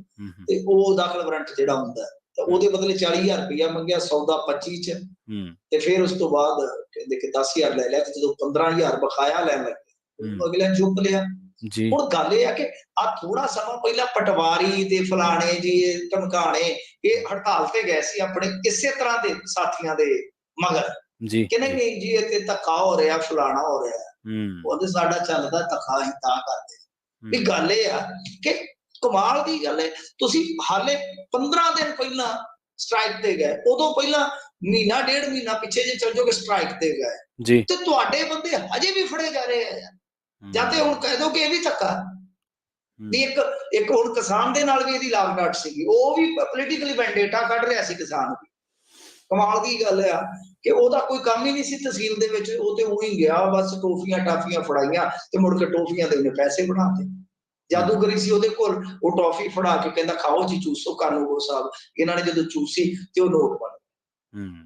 ਕਮਾਲ ਦੀਆਂ ਗੱਲਾਂ। ਸੋ ਇਹਨਾਂ ਨੂੰ ਵੀ ਵੇਖਣਾ ਚਾਹੀਦਾ। ਮੈਂ ਵਾਰ-ਵਾਰ ਕਹਿੰਦਾ ਕਿ ਦੇਖੋ ਸਾਰੇ ਬੰਦੇ ਜਿਹੜੇ ਨੇ ਉਹ ਬੇਈਮਾਨ ਨਹੀਂ ਹੁੰਦੇ, ਮਹਿਕਮੇ 'ਚ ਸਾਰੇ ਬੰਦੇ ਇਮਾਨਦਾਰ ਨਹੀਂ ਹੁੰਦੇ, ਸਾਰਾ ਕੁਛ ਇਸ ਤਰ੍ਹਾਂ ਹੀ ਚੱਲਦਾ। ਪਰ ਤੁਸੀਂ ਵੀ ਕੇਸ ਤਾਂ ਦੇਖੋ ਨਾ ਕਿ ਕਿਸ ਤਰ੍ਹਾਂ ਦਾ ਹੈ, ਉਹਦੇ 'ਚ ਕੀ ਹੋ ਸਕਦਾ। ਸੋ ਗੱਲ ਇਹ ਹੈ ਕਿ ਹੁਣ ਹੋ ਸਕਦਾ ਕੱਲ ਨੂੰ ਇਹਦੇ ਖਿਲਾਫ ਵੀ ਉਹ ਚਲੇ ਜਾਣ ਹੜਤਾਲ ਤੇ। ਇਹ ਦੇਖੋ ਜੀ ਇਹ ਤੇ ਜਿਹੜਾ ਹੈਗਾ ਵਿਧਾਇਕ ਉਹਦਾ ਕੰਮ ਹੀ ਏਦਾਂ ਦਾ। ਖੈਰ ਜੋ ਵੀ ਹੈ ਇਹਨਾਂ ਨੂੰ ਸਮਝਣਾ ਚਾਹੀਦਾ, ਸੋਚਣਾ ਚਾਹੀਦਾ ਕਿ ਬਾਈ ਬਹੁਤ ਪੈਸਾ ਤੁਹਾਨੂੰ ਟੈਕਸ ਪੇਅਰਸ ਦਿੰਦੇ ਨੇ, ਬਹੁਤ ਸਾਰਾ ਪੈਸਾ। ਉਸ ਪੈਸੇ ਦੇ ਨਾਲ ਜੇ ਤੁਹਾਡਾ ਬਈ ਮੰਨ ਲਓ ਨਹੀਂ ਘਰ ਚੱਲਦਾ, ਕੋਈ 70-80 ਹਜ਼ਾਰ ਲੈ ਕੇ, ਕੋਈ ਲੱਖ ਰੁਪਇਆ ਲੈ ਕੇ ਘਰ ਨਹੀਂ ਚੱਲਦਾ, ਤੇ ਚੁੱਪ ਕਰਕੇ ਕੋਈ ਹੋਰ ਬਿਜ਼ਨਸ ਸ਼ੁਰੂ ਕਰ ਲਓ ਜਿੱਥੇ ਤੁਹਾਨੂੰ ਦਿਹਾੜੀ ਦਾ ਕੋਈ 1-2 ਕਰੋੜ ਰੁਪਇਆ ਬਣ ਜਾ ਕਰੇ, ਫਿਰ ਤੇ ਰਾਜੋਗੇ ਨਾ। ਜੀ ਜੀ ਜੀ। ਉਧਰ ਸੁਣੀਦਾ ਮਿੰਟੂ ਜੀ ਥਾਣੇਦਾਰ ਨੂੰ ਵੀ ਤੇਲ ਪਾਣੀ ਲੈ ਬੈਠਾ। ਇਹਦਾ ਤੇਲ ਪਾਣੀ ਚੈੱਕ ਕਰਨਗੇ ਹੁਣ ਫਿਰ ਚੰਗੀ ਤਰ੍ਹਾਂ ਵਿਜੀਲੈਂਸ ਵਾਲੇ। ਜੀ ਦੇਖੋ ਗੱਲ ਕੀ ਹੈ ਕਿ ਪੁਲਿਸ ਵਾਲਿਆਂ ਨੂੰ ਵੀ ਆਦਤ ਪਈ ਹੈ ਪੁਰਾਣੀ। ਹੂੰ ਤੇ ਉਹ ਐਵੇਂ ਬਸ ਕੋਈ ਦਰਖਾਸਤ ਦੇਣ ਜਾਵੇ ਤੇ ਉਹਨੂੰ ਵੀ ਕਹਿੰਦੇ ਕਿ ਲੱਸੀ ਪਾਣੀ ਤੇਲ ਪਾਣੀ, ਉਹ ਮੂੰਹ ਤੇ ਚੜਿਆ। ਹੂੰ ਜਿਵੇਂ ਹੁਣ ਇਹ ਥਾਣੇਦਾਰ ਫਸ ਗਿਆ। ਗੱਲ ਇਹ ਹੈ ਕਿ ਕਿਸੇ ਦੀ ਚੋਰੀ ਹੋਈ, ਜੀ ਚੋਰੀ ਤੋਂ ਬਾਅਦ ਉਹਨੇ ਜਦੋਂ ਰਿਪੋਰਟ ਕਰਾਈ ਹੂੰ ਤੇ ਚਲੋ ਚੋਰ ਵੀ ਫੜੇ ਗਏ, ਸ਼ਾਇਦ ਉਹਨਾਂ ਨੇ ਆਪ ਹੀ ਫੜਾ ਦਿੱਤੇ ਆਇਡੈਂਟੀਫਾਈਡ ਕਰਕੇ, ਕਿਉਂਕਿ ਸਾਇਰਨ ਲੱਗਾ ਸੀ ਦੁਕਾਨ ਦੇ ਵਿੱਚ ਜੀ ਤੇ ਉਹ ਜੀ ਸਾਰਾ ਕੁਝ ਹੋ ਗਿਆ। ਉਹਨਾਂ ਦਾ ਜਿਹੜਾ ਸਮਾਨ ਸੀ ਉਹ ਵੀ ਥਾਣੇਦਾਰ ਨੂੰ ਦੇ ਦਿੱਤਾ। ਹੂੰ ਤੇ ਕਮਾਲ ਦੀ ਗੱਲ ਆ ਕਿ ਉਹ ਕਹਿੰਦੇ ਕਿ ਉਹ ਜ਼ਮਾਨਤ ਕਰਵਾ ਕੇ ਆ ਗਏ ਤੇ ਇਹ ਸਾਡੇ ਕੋਲ ਤੇਲ ਪਾਣੀ ਮੰਗਦਾ। ਤੇਲ ਜੀ ਪਾਣੀ ਕਾਹਦਾ? ਕਹਿੰਦਾ ਜੀ ਮੈਂ ਜੇਲ੍ਹ ਜੂਲ ਚ ਛੱਡ ਕੇ ਆਇਆ, ਮੇਰਾ ਤੇ 4000 ਰੁਪਇਆ ਲੱਗ ਗਿਆ। ਦੱਸ, ਹੱਦ ਹੋ ਹੂੰ ਗਈ ਹੈ। ਤੇ ਦੂਜੇ ਪਾਸੇ ਉਹ ਕਹਿੰਦੇ ਕਿ ਰੌਲਾ ਉਦੋਂ ਪੈ ਗਿਆ ਜਦੋਂ ਚੋਰ ਸਾਡੇ ਕੋਲ ਆ ਗਏ, ਜਦੋਂ ਸਾਡੇ ਪਰਸ ਤਾਂ ਮੋੜੋ। ਹੱਦ ਹੋ ਗਈ ਤੁਹਾਡੇ ਲਈ, ਜੀ ਪਰਸ ਕਾਹਤੋਂ ਰੱਖਿਆ ਜੀ ਸਾਡਾ? ਜੀ ਉਹ ਅੱਛਾ ਕਹਿੰਦੇ ਹੱਦ ਹੈ ਯਾਰ, ਥਾਣੇਦਾਰ ਲੈ ਗਿਆ ਪਰਸ। ਹੂੰ ਅੱਛਾ, ਥਾਣੇਦਾਰ ਮੁੱਕਰ ਗਿਆ, ਕਹਿੰਦਾ ਕਿਹੜਾ ਪਰਸ ਹੋਇਆ, ਹੂੰ ਕਿਹੜਾ ਪਰਸ ਵਾਹ ਫੜਾਇਆ ਮੈਨੂੰ? ਜੀ ਬਾਅਦ ਦੇ ਵਿੱਚ ਉਹ ਕਹਿੰਦੇ ਸਾਡੇ ਕੋਲ ਸੀਸੀਟੀਵੀ ਫੁਟੇਜ ਹੈ। ਹੂੰ ਥਾਣੇਦਾਰ ਕਹਿੰਦਾ ਮੈਂ ਤੇ ਮਜ਼ਾਕ ਕਰਦਾ, ਮੈਂ ਤੇ ਮਜ਼ਾਕ ਕਰਦਾ। ਤੇਲ ਜੀ ਪਾਣੀ, ਉਹ ਕਹਿੰਦਾ ਮੈਂ ਤਾਂ ਦੇਖੋ ਮੇਰਾ ਤਾਂ ਮਿੱਤਰ, ਮੈਂ ਤਾਂ ਉਹਦੇ ਨਾਲ ਹਾਸਾ ਠੱਠਾ ਕਰਦਾ ਸਾਂ, ਮੈਂ ਤਾਂ ਅੱਛਾ 4000 ਰੁਪਇਆ ਪੱਲੇ ਲਾਈ ਬੈਠਾ। ਦੇਖੋ ਇਹ ਹਾਸਾ ਠੱਠਾ ਨਹੀਂ ਹੈ, ਇਹ ਤੇਲ ਪਾਣੀ ਦੀ ਆਦਤ ਹੈ। ਹੂੰ ਪਰ ਇੱਕ ਚੀਜ਼ ਹੋਰ ਹੈ, ਦੇਖੋ ਕਰਪਸ਼ਨ, ਕਰਪਸ਼ਨ ਦਾ ਮੁੱਢ ਕਿੱਥੋਂ ਵੱਜਦਾ? ਤੁਸੀਂ ਕਰਪਸ਼ਨ ਦੇ ਨਾਲ ਨਫ਼ਰਤ ਕਰ ਸਕਦੇ ਹੋ, ਜੀ ਕਰਪਸ਼ਨ ਦੇ ਖਿਲਾਫ ਬੋਲ ਸਕਦੇ ਹੋ, ਹੂੰ ਪਰ ਕਰਪਸ਼ਨ ਦੇ ਮੁੱਢ ਨੂੰ ਤੁਸੀਂ ਛੱਡ ਨਹੀਂ ਸਕਦੇ। ਜੀ ਪੰਜਾਬ ਪੁਲਿਸ ਦੇ ਕੰਮਕਾਰ ਤੋਂ ਜਿਹੜੇ ਲੋਕ ਵਾਕਫ ਨੇ, ਕਿ ਯੂਐਸ ਦੇ ਵਿੱਚ ਵੀ ਬਥੇਰੇ ਬੈਠੇ, ਹੂੰ ਤੁਹਾਨੂੰ ਦੱਸ ਦੇਣਗੇ। ਇੱਥੇ ਮੈਨੂੰ ਇੱਕ ਮੁਨਸ਼ੀ ਨੇ ਕਹਾਣੀ ਦੱਸੀ, ਕਹਿੰਦਾ ਯਾਰ ਤੁਸੀਂ ਬਥੇਰਾ, ਕਿਉਂਕਿ ਸਭ ਤੋਂ ਜ਼ਿਆਦਾ ਤਵਾ ਮੇਰਾ ਹੀ ਲੱਗਦਾ ਕਿ ਪੁਲਿਸ ਦੇ ਖਿਲਾਫ ਬੜਾ ਬੋਲਦਾ, ਪਰ ਇਹਨਾਂ ਦੇ ਹੱਕ 'ਚ ਮੈਂ ਬੋਲਦਾ ਕਈ ਵਾਰ ਉਹ ਨਹੀਂ ਸੁਣਦੇ। ਜੀ ਅੱਛਾ, ਉਹ ਕਹਿੰਦਾ ਤੂੰ ਬੜਾ ਬੋਲਣਾ, ਸਾਨੂੰ ਦੱਸ ਅਸੀਂ ਕੀ ਕਰੀਏ? ਮੈਂ ਕਿਹਾ ਦੱਸ। ਕਹਿੰਦਾ ਕਿ ਚੋਰ ਫੜਿਆ ਸੀ, ਹੂੰ ਮੰਦਰ 'ਚ ਚੋਰੀ ਕੀਤੀ। ਹੂੰ ਅਸੀਂ ਸੀਸੀਟੀਵੀ ਫੋਲੇ ਕਈ ਦਿਨ, ਮਤਲਬ ਕਿ ਲਾਏ, ਮਿਹਨਤ ਕੀਤੀ, ਅਸੀਂ ਬੰਦੇ ਫੜ ਲਏ। ਹੂੰ ਬੰਦੇ ਫੜ ਲਏ, ਕਰੋਨਾ ਚੱਲਦਾ ਸੀ। ਜੀ ਅਸੀਂ, ਮਤਲਬ ਕਿ ਕਹਿੰਦਾ ਪਹਿਲੇ ਚੋਰ ਫੜੇ ਇੱਥੇ ਤੇ ਉਹ ਤਾਂ ਮਰਨ, ਅਸੀਂ ਉਹਨਾਂ ਨੂੰ ਨਸ਼ਾ ਪੱਤਾ ਵੀ ਖਵਾਇਆ ਹੂੰ ਵੀ ਕਿਤੇ ਸਾਡੇ ਨਾਂ ਨਾ ਲੱਗ ਜਾ, ਉਹ ਵੀ ਜੀ ਮੁੱਲ ਲੈ ਕੇ। ਹੂੰ ਅਸੀਂ ਉਹਨਾਂ ਨੂੰ ਰੋਟੀਆਂ ਵੀ ਖਿਲਾਈਆਂ ਹੂੰ 1-2 ਦਿਨ, ਫਿਰ ਉਹਨਾਂ ਦਾ ਮੈਡੀਕਲ ਕਰਾਇਆ, ਫਿਰ ਉਹਨਾਂ ਨੂੰ 40-50 ਕਿਲੋਮੀਟਰ ਦੂਰ ਜੇਲ੍ਹ 'ਚ ਛੱਡ ਕੇ ਆਏ। ਜੀ ਕਹਿੰਦੇ ਜੇ ਅਸੀਂ ਛੱਡ ਕੇ ਅਜੇ ਘਰੇ ਨਹੀਂ ਪਹੁੰਚੇ, ਹੂੰ ਉਹ ਰਾਤ ਨੂੰ ਹੀ ਆ ਗਏ ਕਿਤੇ ਤੇ ਰਾਹ ਦੇ ਵਿੱਚ ਫਿਰ ਚੋਰੀ ਕਰ। ਹੂੰ ਤੇ ਕਹਿੰਦੇ ਸਾਡਾ ਖਰਚਾ 5000 ਰੁਪਇਆ ਆ ਗਿਆ, ਦੱਸੋ। ਤੇ ਉੱਥੇ ਜੇਲ੍ਹ ਵਾਲਿਆਂ ਨੇ ਛੱਡ ਦਿੱਤਾ, ਕਹਿੰਦੇ ਜੀ ਉਤੋਂ ਕੋਈ ਇਸ ਤਰ੍ਹਾਂ ਦਾ ਹੁਕਮ ਹੈ ਕਿ ਨਿੱਕੀ ਚੋਰੀ ਵਾਲੇ ਨੂੰ ਹਾਲ ਦੀ ਘੜੀ ਰੱਖਣਾ ਨਹੀਂ ਹੈ, ਹੂੰ ਮਤਲਬ ਜੀ ਕਿ ਉਤੋਂ ਕੋਵਿਡ ਕਰ। ਦੱਸੋ ਇਹ ਕੀ ਕਰਨ? ਹੂੰ ਉਹ ਜਿਹੜਾ ਹੁਣ 3-4000 5000 ਰੁਪਇਆ ਚੱਕਰਾਂ 'ਚ ਫੇਰਿਆਂ 'ਚ ਲੱਗਦਾ, ਉਹ ਹਾਂਜੀ ਕਿਸ ਬਜਟ 'ਚ ਪੈ? ਜੀ ਤੇ ਜੇ ਮੰਨ ਲਓ ਕੋਈ ਮੁਨਸ਼ੀ ਹੈ ਜਾਂ ਕੋਈ ਇਸ ਤਰ੍ਹਾਂ ਦਾ ਆਈਓ ਹੈ, ਉਹ ਮਹੀਨੇ 'ਚ 4-5 ਵੀ ਇਸ ਤਰ੍ਹਾਂ ਦੇ ਕੇਸ ਹੈਂਡਲ ਕਰਦਾ, ਤਾਂ ਫਿਰ ਉਹਦਾ ਤਾਂ ਗਿਆ 25000। ਉਹ ਕੀ ਕਰੇਗਾ? ਬਿਲਕੁਲ ਬਿਲਕੁਲ ਕਰਪਸ਼ਨ ਦਾ ਮੁੱਢ ਤੇ ਇੱਥੋਂ ਵੱਜ ਗਿਆ। ਜੀ ਉਹ 25000 ਦੀ ਬਜਾਏ 50000 ਵਸੂਲ ਕਰੂਗਾ ਹੂੰ ਉਹ ਤੋਂ ਹੇਠੋਂ, ਕਿ 25 ਤਾਂ ਮੈਨੂੰ ਮੇਰਾ ਲੱਗ ਜਾਣਾ ਤੇ 25 ਮੈਂ ਆਪਦਾ ਰੱਖਾਂ। ਹੂੰ ਜਦੋਂ ਮੈਂ ਚੋਰੀ ਕਰਨੀ ਹੈ ਤਾਂ ਫਿਰ ਮੈਂ ਆਪਦੇ ਲਈ ਵੀ ਕਰ ਲਵਾਂ, ਜੀ ਇੰਨਾ ਕਿ ਤਾਂ ਮੇਰਾ ਖਰਚੇ ਪਾਣੀ 'ਚ ਜਾਣਾ। ਸੋ ਇਹ ਇੱਕ ਪੁਲਿਸ ਦੀ ਕਹਿ ਲਓ ਦੁਕਾਨ ਤੱਕ ਕਹਾਣੀ, ਜਿਹੜੀ ਪੁਲਿਸ ਵਾਲੇ ਵੀ ਨਹੀਂ ਦੱਸਦੇ ਕਿ ਬਈ ਸਾਨੂੰ ਜਿਹੜਾ ਰਿਸ਼ਵਤ ਲੈਣ ਵਾਸਤੇ ਮਜਬੂਰ ਵੀ ਕਰ ਦਿੱਤਾ ਜਾਂਦਾ। ਸੋ ਹੂੰ ਇਹ ਬਹੁਤ ਸੋਚਣ ਵਿਚਾਰਨ ਵਾਲੀ ਗੱਲ ਆ, ਕਿ ਗੱਲ ਇਹ ਆ ਕਿ ਜਦੋਂ ਫਿਰ ਇਸ ਤਰ੍ਹਾਂ ਦੀਆਂ ਕਹਾਣੀਆਂ ਹੁੰਦੀਆਂ ਕਿ ਜੀ ਤੁਸੀਂ ਕੁਝ ਦੇਣਾ ਨਹੀਂ ਅਗਲਿਆਂ ਨੂੰ, ਜੀ ਉਹਨਾਂ ਨੂੰ ਖਰਚਾ ਪਾਣੀ ਬਣਦਾ, ਉਹ ਬਜਟ ਜਿਹੜਾ ਐਲੋਕੇਟ ਨਹੀਂ ਹੁੰਦਾ, ਤੇ ਹੂੰ ਫਿਰ ਕੀ ਆ? ਉਹਦਾ ਹੱਲ ਇੱਕੋ ਹੀ ਹੁੰਦਾ, ਉਹ ਚੋਰ ਨੂੰ ਫੜਦੇ ਆ ਹੂੰ ਤੇ ਛੱਡ ਦਿੰਦੇ ਆ ਕਿ ਜਾ ਭੱਜ ਜਾ, ਨੱਸ। ਹੂੰ ਜੀ ਮਿੰਟੂ ਜੀ ਬਹੁਤ ਬਹੁਤ ਧੰਨਵਾਦ ਇਹਨਾਂ ਖਾਸ ਜਾਣਕਾਰੀਆਂ ਦੇ ਲਈ। ਜੀ ਜੀ ਸੋ ਇਹ ਸਨ ਪ੍ਰੋਗਰਾਮ ਦੇ ਵਿੱਚ ਆਪਣੇ ਨਾਲ ਜੁੜੇ ਮਿੰਟੂ ਗੁਰਸਰੀਗਾ, ਜਿਨ੍ਹਾਂ ਦੇ ਨਾਲ ਕਈ ਅਹਿਮ ਖਬਰਾਂ ਨੂੰ ਲੈ ਕੇ ਆਪਾਂ ਚਰਚਾ ਕੀਤੀ ਹੈ। ਥਾਣੇਦਾਰ ਨੂੰ ਤੇਲ ਪਾਣੀ ਲੈ ਬੈਠਾ, ਅਫਸਰ ਰਿਸ਼ਵਤ ਲੈਂਦਾ ਕਾਬੂ, ਮੂਸੇਵਾਲਾ ਕਤਲ ਤੋਂ ਕਾਂਡ ਤੋਂ ਪਹਿਲਾਂ ਐਨਕ੍ਰਿਪਟਡ ਚੈਟ ਤੇ ਹੋਰ ਵੀ ਕਈ ਖਬਰਾਂ ਤੇ ਆਪਾਂ ਚਰਚਾ ਕੀਤੀ ਹੈ। ਪ੍ਰੋਗਰਾਮ ਦੇ ਵਿੱਚ ਵੇਲਾ ਹੋ ਚੱਲਿਆ ਇੱਕ ਛੋਟੀ ਜਿਹੀ ਬ੍ਰੇਕ ਲੈਣ ਦਾ। ਤੁਸੀਂ ਕਿਤੇ ਨਾ ਜਾ ਜੁੜੇ ਰਹੋ ਪੰਜਾਬੀ ਰੇਡੀਓ ਯੂਐਸਏ ਦੇ ਨਾਲ। ਆਪਾਂ ਹੁਣੇ ਪਰਤਾਂ ਇੱਕ ਛੋਟੀ ਜਿਹੀ ਬ੍ਰੇਕ ਤੋਂ ਬਾਅਦ। ਬ੍ਰੇਕ ਤੋਂ ਪਾਰ ਆਪਾਂ ਕੁਝ ਹੋਰ ਅਹਿਮ ਖਬਰਾਂ ਬਾਰੇ ਵੀ ਤੁਹਾਨੂੰ ਦਿੰਦੇ ਚੱਲਾਂਗੇ, ਖਾਸ ਜਾਣਕਾਰੀਆਂ। ਜੁੜੇ ਰਹੋ ਪੰਜਾਬੀ ਰੇਡੀਓ ਯੂਐਸਏ ਦੇ ਨਾਲ।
ਬ੍ਰੇਕ ਤੋਂ ਬਾਅਦ ਇੱਕ ਵਾਰ ਮੁੜ ਤੋਂ ਤੁਹਾਡਾ ਸਾਰਿਆਂ ਦਾ ਸਵਾਗਤ ਹੈ ਪ੍ਰੋਗਰਾਮ ਖਬਰ ਤੇ ਨਜ਼ਰ ਦੇ ਵਿੱਚ। ਮੈਂ ਹਾਂ ਪ੍ਰਵੀਨ ਸ਼ਰਮਾ ਤੇ ਤੁਸੀਂ ਸੁਣ ਰਹੇ ਹੋ ਪੰਜਾਬੀ ਰੇਡੀਓ USA। ਅਗਲੀ ਖਬਰ ਦੀ ਗੱਲ ਕਰਾਂਗੇ। ਪ੍ਰੋਗਰਾਮ ਦੇ ਇਸ ਹਿੱਸੇ ਦੇ ਵਿੱਚ ਕੁਝ ਹੋਰ ਅਹਿਮ ਖਬਰਾਂ ਬਾਰੇ ਤੁਹਾਨੂੰ ਦਿੰਦੇ ਚੱਲਦੇ ਹਾਂ ਜਾਣਕਾਰੀਆਂ। ਅਗਨੀਪਥ ਦੀ ਗੱਲ ਕਰਾਂਗੇ। ਹੁਣ ਕਾਂਗਰਸ ਪਾਰਟੀ ਜਿਹੜੀ ਹੈ ਅਗਨੀਪਥ ਸਕੀਮ ਨੂੰ ਵਾਪਸ ਲੈਣ ਦੀ ਮੰਗ ਕਰਦਿਆਂ 27 ਜੂਨ ਨੂੰ ਦੇਸ਼ ਦੇ ਹਰੇਕ ਵਿਧਾਨ ਸਭਾ ਹਲਕੇ ਦੇ ਵਿੱਚ ਸੱਤਿਆਗ੍ਰਹਿ ਕਰੇਗੀ। ਪਾਰਟੀ ਦੇ ਜਥੇਬੰਦਕ ਜਨਰਲ ਸਕੱਤਰ KC ਵੇਣੂਗੋਪਾਲ ਨੇ ਇਸ ਗੱਲ ਦੀ ਜਾਣਕਾਰੀ ਦਿੱਤੀ ਹੈ ਤੇ ਆਲ ਇੰਡੀਆ ਕਾਂਗਰਸ ਕਮੇਟੀ ਨੇ ਇਹ ਫੈਸਲਾ ਕੀਤਾ ਕਿ 27 ਜੂਨ ਨੂੰ ਪੂਰੇ ਦੇਸ਼ ਦੇ ਵਿੱਚ ਰੋਸ ਮੁਜ਼ਾਹਰੇ ਕੀਤੇ ਜਾਣਗੇ। ਅਗਨੀਪਥ ਨੂੰ ਵਾਪਸ ਲੈਣ ਦੀ ਮੰਗ ਕਰਦਿਆਂ ਸਾਰੇ ਵਿਧਾਨ ਸਭਾ ਹਲਕਿਆਂ ਦੇ ਵਿੱਚ ਸਵੇਰੇ 10 ਵਜੇ ਤੋਂ ਲੈ ਕੇ ਦੁਪਹਿਰ 1 ਵਜੇ ਤੱਕ ਸੱਤਿਆਗ੍ਰਹਿ ਕੀਤਾ ਜਾਊਗਾ। ਕਾਂਗਰਸ ਪਾਰਟੀ ਨੇ ਹੁਣ ਤੱਕ ਨੋਟਬੰਦੀ, GST ਜਾਂ ਉਸ ਤੋਂ ਬਾਅਦ ਕਰੋਨਾ ਕਾਲ ਜਾਂ ਉਸ ਤੋਂ ਬਾਅਦ ਕੀ ਕਹਿਣਾ ਜੇ ਮਾੜਾ ਮੋਟਾ ਕਿਸਾਨੀ ਅੰਦੋਲਨ ਦੇ ਵਿੱਚ ਐਕਟੀਵਿਟੀ ਦੀ ਸਰਗਰਮੀ ਦਿਖਾਈ ਹੋਵੇ, ਨਹੀਂ ਤਾਂ ਪਿਛਲੇ 8 ਸਾਲਾਂ ਤੋਂ ਕਾਂਗਰਸ ਲੋਕ ਮੁੱਦਿਆਂ ਤੋਂ ਤਕਰੀਬਨ ਸੜਕ ਤੋਂ ਗਾਇਬ ਹੈ, ਲਾਪਤਾ ਹੈ। ਕਾਂਗਰਸ ਪਾਰਟੀ ਨੇ ਇੱਕ ਵੀ ਮੁਹਿੰਮ ਜਿਹੜੀ ਹੈ ਉਹ ਸਰਕਾਰ ਦੀਆਂ ਗਲਤ ਨੀਤੀਆਂ ਵਿਰੁੱਧ ਨਹੀਂ ਛੇੜੀ। ਖੈਰ, ਪੰਜਾਬ ਦੇ ਵਿੱਚ ਇੱਕ ਖਬਰ ਆ ਰਹੀ ਹੈ, ਬੜੀ ਹੈਰਾਨ ਕਰ ਦੇਣ ਵਾਲੀ ਹੈ। ਪੰਜਾਬ ਦੇ ਸਾਬਕਾ ਉਪ ਮੁੱਖ ਮੰਤਰੀ OP ਸੋਨੀ ਨੂੰ ਧਮਕੀ ਦਿੱਤੀ ਗਈ ਹੈ ਤੇ ਫਿਰੌਤੀ ਮੰਗੀ ਗਈ ਹੈ। ਪੁਲਿਸ ਨੇ ਇਸ ਸਬੰਧ ਦੇ ਵਿੱਚ ਥਾਣਾ ਕੰਟੋਨਮੈਂਟ ਦੇ ਵਿੱਚ ਕੇਸ ਦਰਜ ਕੀਤਾ। ਸੀਨੀਅਰ ਪੁਲਿਸ ਅਧਿਕਾਰੀ ਨੇ ਦੱਸਿਆ ਹੈ ਵੀ ਧਮਕੀ ਦੇਣ ਵਾਲੇ ਦੀ ਆਡੀਓ ਸੋਨੀ ਨੇ ਪੁਲਿਸ ਨੂੰ ਸੌਂਪ ਦਿੱਤੀ ਹੈ। ਧਮਕੀ ਦੇਣ ਵਾਲਾ ਇਹ ਅਣਪਛਾਤਾ ਵਿਅਕਤੀ ਆਪਣੇ ਆਪ ਨੂੰ ਲਾਰੈਂਸ ਬਿਸ਼ਨੋਈ ਗੈਂਗ ਦਾ ਮੈਂਬਰ ਦੱਸ ਰਿਹਾ ਸੀ ਅਤੇ 10 ਲੱਖ ਰੁਪਏ ਦੀ ਫਿਰੌਤੀ ਮੰਗ ਰਿਹਾ ਸੀ। ਸੋਨੀ ਚਰਨਜੀਤ ਸਿੰਘ ਚੰਨੀ ਸਰਕਾਰ ਵੇਲੇ ਉਪ ਮੁੱਖ ਮੰਤਰੀ ਸਨ ਤੇ ਉਹ ਸੀਨੀਅਰ ਕਾਂਗਰਸੀ ਆਗੂ ਨੇ। ਇਸ ਤੋਂ ਪਹਿਲਾਂ ਉਹ ਸਾਬਕਾ ਅਕਾਲੀ ਵਿਧਾਇਕ ਅਮਰਪਾਲ ਪੂਨੀ ਕੋਲੋਂ ਵੀ 18 ਜੂਨ ਦੀ ਗੱਲ ਹੈ ਜਦੋਂ ਇਸੇ ਤਰ੍ਹਾਂ ਅਣਪਛਾਤੇ ਵਿਅਕਤੀ ਵੱਲੋਂ ਧਮਕੀ ਭਰਿਆ ਫੋਨ ਕਰਕੇ ਫਿਰੌਤੀ ਦੀ ਮੰਗ ਕੀਤੀ ਗਈ ਸੀ। ਪੰਜਾਬ ਦਾ ਜਿਹੜਾ ਨਾਂ ਹੈ ਪੰਜਾਬ ਤੋਂ ਪਿਆ, ਆਪ ਤੋਂ ਭਾਵ ਪਾਣੀ, ਪੰਜਾਂ ਦਰਿਆਵਾਂ ਦੀ ਧਰਤੀ ਹੈ ਪੰਜਾਬ। ਪਰ ਹੁਣ ਇੱਕ ਰਿਪੋਰਟ ਆ ਰਹੀ ਹੈ ਜਿਹੜੀ ਬਹੁਤ ਜ਼ਿਆਦਾ ਹੈਰਾਨ ਕਰ ਦੇਣ ਵਾਲੀ ਹੈ ਤੇ ਬਹੁਤ ਜ਼ਿਆਦਾ ਚਿੰਤਾ ਦੇ ਵਿੱਚ ਪਾਉਣ ਵਾਲੀ ਹੈ। ਖੇਤੀਬਾੜੀ ਮਾਹਰ ਸਰਕਾਰਾਂ ਤਾਂ ਛੱਡ ਦਈਏ, ਆਪਾਂ ਵਾਤਾਵਰਨ ਪ੍ਰੇਮੀ ਸੂਬੇ ਦੇ ਵਿੱਚ ਘਟਦੇ ਪਾਣੀ ਦੇ ਪੱਧਰ ਉੱਤੇ ਲਗਾਤਾਰ ਚਿੰਤਾ ਪ੍ਰਗਟ ਕਰਦੇ ਨੇ। ਝੋਨਾ ਜਦੋਂ ਲੱਗਦਾ ਉਦੋਂ ਇਹ ਚਰਚਾ ਹੋਰ ਵੀ ਜ਼ਿਆਦਾ ਜ਼ੋਰ ਫੜ ਜਾਂਦੀ ਹੈ। ਪਰ ਇਸ ਦੇ ਬਾਵਜੂਦ ਪਿਛਲੇ ਸਾਲਾਂ ਵਾਂਗ ਇਸ ਵਾਰ ਵੀ ਪੰਜਾਬ ਦੇ ਵਿੱਚ ਝੋਨੇ ਦੀ ਵੱਡੇ ਪੱਧਰ ਤੇ ਖੇਤੀ ਹੋ ਰਹੀ ਹੈ। ਬੇਸ਼ੱਕ ਪੰਜਾਬ ਸਰਕਾਰ ਨੇ ਤਹਈਆ ਕੀਤਾ ਹੈ ਕਿ ਇਸ ਵੇਲੇ ਸਿੱਧੀ ਬਿਜਾਈ ਕੀਤੀ ਜਾਵੇ ਜਾਂ ਮੂੰਗੀ ਬਿਜਵਾ ਕੇ ਲੋਕਾਂ ਨੂੰ ਕਿਹਾ ਜਾਵੇ ਕਿ ਭਾਈ ਝੋਨਾ ਲੇਟ ਕਰੋ, ਪਰ ਫਿਰ ਵੀ ਉੱਥੇ ਇੰਨੀ ਕਾਮਯਾਬੀ ਜਿਹੜੀ ਆ ਉਹ ਨਹੀਂ ਹਾਸਲ ਹੋ ਸਕੀ ਜਿੰਨੀ ਦੀ ਉਮੀਦ ਕੀਤੀ ਜਾ ਰਹੀ ਸੀ। ਇਸੇ ਤਰੀਕੇ ਨਾਲ ਹੁਣ ਸੈਂਟਰ ਗਰਾਊਂਡ ਵਾਟਰ ਬੋਰਡ ਦੀ ਇੱਕ ਰਿਪੋਰਟ ਦੇ ਵਿੱਚ ਇਸ ਗੱਲ ਦਾ ਖੁਲਾਸਾ ਹੋਇਆ ਕਿ ਜੇਕਰ ਇਸੇ ਸਪੀਡ ਦੇ ਨਾਲ ਪਾਣੀ ਨਿਕਲਦਾ ਰਿਹਾ ਪੰਜਾਬ ਦੀ ਧਰਤੀ ਦੇ ਵਿੱਚੋਂ, ਤਾਂ ਹੁਣ ਆਉਣ ਵਾਲੇ ਟਾਈਮ ਦੇ ਵਿੱਚ ਜ਼ਮੀਨਦੋਜ਼ ਪਾਣੀ ਦਾ ਸੰਕਟ ਜਿਹੜਾ ਉਹ ਖੜਾ ਹੋ ਸਕਦਾ ਹੈ। ਤਾਂ ਸੂਬਾ ਰੇਗਿਸਤਾਨ ਵੀ ਬਣ ਸਕਦਾ ਹੈ। ਜਿਹੜੀ ਸੈਂਟਰ ਗਰਾਊਂਡ ਵਾਟਰ ਬੋਰਡ ਦੀ ਜਿਹੜੀ ਰਿਪੋਰਟ ਆ ਉਹ ਇਹ ਗੱਲ ਕਹਿੰਦੀ ਹੈ।